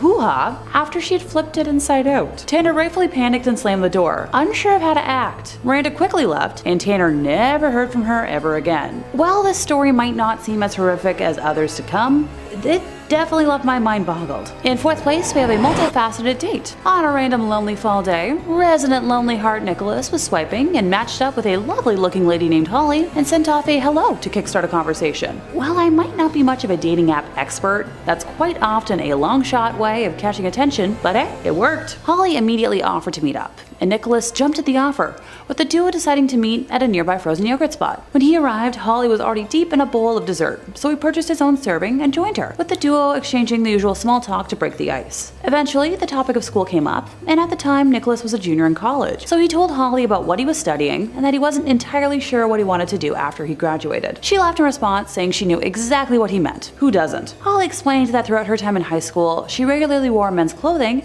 and as a result, had an interest in designing men's clothes. So naturally, Nicholas asked if she was studying fashion, and she responded by telling him that she hated high school so much that she decided not to go to college, which, honestly, I can kind of understand. She continued by saying that she was a very creative person and that she was writing a book before also casually mentioning how she was in the process of starting a photography company. Nicholas asked how those were going, and she said that they were more theoretical than reality at that point, going on to explain that her backup plan, if none of the other endeavors panned out, was to become a surgeon. Although she lacked any of the training for it, Holly gleefully told Nicholas that she could see herself going down that path because she wasn't afraid of red bodily fluids and gore, which grossed Nicholas out. Without prompting, Holly continued by telling him that she was certain she could handle the graphic nature of being a surgeon because she personally euthanized a sheep that past summer, describing the ending in detail, going as far as mimicking the human-like shriek that the animal made when she ended it. Now this is where most people would probably start, making a run for it, but Nicholas was determined to see if there was more to this wild tale. Alright, Holly went more in depth with details, claiming that her family regularly euthanized goats and sheep as part of rituals for their strong shaman background. She hushed her voice as she leaned in and said that her religion had actually gifted her with psychic powers, which manifested as voices in her head, and those voices were so strong that they were telling her exactly what to write in that book that she had already mentioned. At this point, Nicholas finally made an excuse to leave, blocking her, and never heard from her ever again. In third place, we've got a scummy rich man. 20-year-old Allison worked in a sushi restaurant all during college, and one fateful night noticed an attractive man and his friend during a crazy dinner rush. She described herself as running around like crazy, but managed to give them good service, and in return they tipped well, making them memorable. After the shift, she was at home enjoying an adult beverage and mindlessly swiping on Tinder, trying to recover from all the craziness of the night, when she spotted a profile matching the man from earlier, who was easy to recognize from his distinctive face and tattoos. She took a chance, swiped right, and fell asleep from exhaustion. The next day she woke up to find out that they had matched, and he'd sent some pretty sweet messages. She decided to engage in conversation, finding out he was in town for business, and he proceeded to ask her out for dinner that night at a fancy restaurant. Thanks to encouragement from her roomies, Allison said yes. The man originally insisted on picking her up, but thankfully Allison was adamant on canceling the date if he continued. If you ask me, red flag number 1 for this gal. The two met up at said fancy restaurant, where the man proceeded to order a $200 bottle of wine, lobster, and more, with Allison guessing that the total cost of the meal was somewhere in the $600 range. Whoa, I bulk at like a $20 meal, but that's just me. Apparently the conversation started out normal enough, but Allison soon found out that not only was the man married, but allegedly he was in an open relationship. Rightfully, she didn't believe him, so he called his wife on the spot after texting her photos of Allison. Apparently the wife was bi, and asked her husband to invite Allison to their home in Cancun for some fun together. Red flag number 2. Once the call ended, Allison decided to ask the man how he afforded his lifestyle, and he casually mentioned that it was through a drug cartel, quickly trying to reassure her though that it was all safe and on the up and up. Being a sensible person, Allison immediately tried to leave, but he followed her to her car. He was showing her photos of his wife, saying that she should really go to Cancun with them, and that she owes it to him to go back to his hotel room, since he spent so much on dinner. Finally, trying to force her to kiss him. Allison was eventually able to get into her car and get away, but was terrified he was going to follow her home. So she drove around for a while, and eventually opted to spend the night at a male friend's home for safety. Oh, and deleted Tinder the moment she got home. In second place, we have a first date gone sour. User Teeny Gecko on Reddit is to thank for sharing this horror tale with the interwebs, and since my tongue is in the mood to trip today, for simplicity's sake, I'll refer to her as Teeny. During a day of mindless swiping, she came across the profile of a guy named Carlos, thought he was cute, and as one does, swiped right, which resulted in an instant match. They chatted for a while and made plans to meet up at a local carnival at 9 p.m. the next night. Teeny arrived on time but heard nothing from Carlos until he called her at 9:30, claiming to have overslept from a nap, and she told him not to bother showing up, saying they'd try again another time. Unfortunately for our romantic pairing, Teeny's dad suddenly took ill, and she spent the next 6 weeks visiting him daily in the hospital. And between that and work, didn't really have time to date, which made Carlos angry. He made a fake Instagram account, which he used to follow Teeny and everyone that she followed. One night in particular, Teeny's sister had flown into town to visit their dad, and they had gone out to dinner with a group of friends, which had been posted to a friend's public Instagram story. Carlos showed up at the restaurant to confront Teeny, yelling all sorts of profanities. Yeah, I don't think I can say those. And thankfully, a waiter who witnessed the entire exchange called the police. For over 10 months, since Carlos had Teeny's number, he kept calling her using different phones, and she'd pick up the phone to hear only the sound of him breathing. One day in particular, Teeny was expecting a call from a friend and noticed a missed call from a landline she thought belonged to that friend, so she called it back and wound up talking to Carlos's mom. She took the opportunity to tell his mom everything, shaking the entire time, worried the mom wouldn't believe her. Now, lucky for Teeny, not only did the mom believe her, but begged Teeny not to call the cops, but to call her directly if she ever heard from Carlos ever again. Thankfully, there's a happy ending to this listing because Carlos never contacted Teeny ever again. In our first place today, we have a stalker. Just a warning for y'all out there watching, this is probably the most my stomach has ever been nauseous while working on a video. In terms of content warning, I will be discussing life ending, so if that's triggering for you, please just skip to the conclusion or feel free to skedaddle. I promise you're not gonna hurt my feelings. Our story begins the same as the rest, with 21-year-old Britt scrolling through Tinder, finding a 27-year-old named Matt that seemed pretty neat. They worked in the same industry, both enjoyed Star Wars and other fandoms, so she swiped right. Of course they matched, or else I wouldn't be talking about the sicky tale today. They talked for hours that first night and realized they had mutual friends, so Britt felt safe enough to meet up with Matt for a public date. The date went well and evolved into a steady relationship. Things were never perfect, with Matt being somewhat transparent about struggling with some mental health issues, but they were undeniably in love. Matt was constantly posting on Instagram about how much Britt was the one, and she was thrilled. After 4 months of being together, the couple had their first fight, arguing over a reaction Matt had to Britt joking with a coworker about safety. Britt suggested they take a small break to regroup, feeling unsafe with the level of anger Matt had shown, which led Matt to scream at Britt in the public setting they were in and stalking off. That night, on Instagram, he claimed he was going to end his life, posting videos of a nearby mountain cliff saying he was going to jump. Britt and other friends of Matt's were rightfully concerned, and with enough of them calling the police, he was apprehended before he could, but was released from police custody that same night. Britt still cared for Matt, but was rightfully in shock from the events and had taken a pause from texting him to figure out her mental state. The next day, he showed up to a regularly scheduled brunch date that he and Britt would attend with her friends, but looked at his own table, silently watching the group from a distance until that group of friends decided to just abandon the location and escort Britt safely home. Later that night, Matt took to Instagram claiming he'd been forgotten already, wishing that no one should ever see the day they'd be treated like a freak, and many other tangents about being ignored and abandoned. The day after, he posted a long essay to social media, claiming he'd come to his senses and was going to take a break to clear his head, also sending a personalized essay to Britt about not wanting to hurt her, but how much he loved her and wanted them to get back together. Britt chose not to respond and debated blocking all his information. His hiatus from social media didn't happen, and Matt posted endless blocks of text for the next 2 weeks about how people like him don't deserve happy endings, that he would never forgive himself, and listing all the interests he could no longer enjoy because of Britt leaving his life. The last straw for Britt was when he posted artwork of her with her favorite book character, writing a fictionalized accompanying story about her perfect summer vacation without him. She blocked his number and every social media platform she could think of, but Matt was determined to make her take him back. Through a friend, he found out about yet another social event Britt was attending and posted publicly about going, just to see her again, and actually showed up at this event. This led Britt to involve the police, opting to start the long process for a restraining order. Over the next 2 months leading up to her first court date, Matt publicly claimed to attempt to end himself no less than a dozen times, with multiple countdowns, flipping between claiming that Britt was cruel and abandoned him, but also that he needed her and the other friends that had since cut ties with him back. He would call her number and leave voicemails, had bookmarked an anonymous app that she had previously used for public questions to send her statements to please take him back, but also asking how much guilt she would feel about celebrating his death and more. I'd be here for over an hour if I went in depth about just how much this guy posted over those months. He would post photos of them together and regularly list off names of people that had cut him off. Finally, the day came for the first court appearance, and despite Matt's claims of wanting to see her, he didn't appear. He later posted that he thought the summons was just a scare tactic and started yet another death day countdown, this time alleging that he wanted to jump off the roof of Britt's building and haunt her for the rest of her life. Eventually, he was sentenced to prison for his actions, and I've never been happier to see a peaceful ending. And now that I feel like deactivating all my social media accounts, that's finally the end of today's list.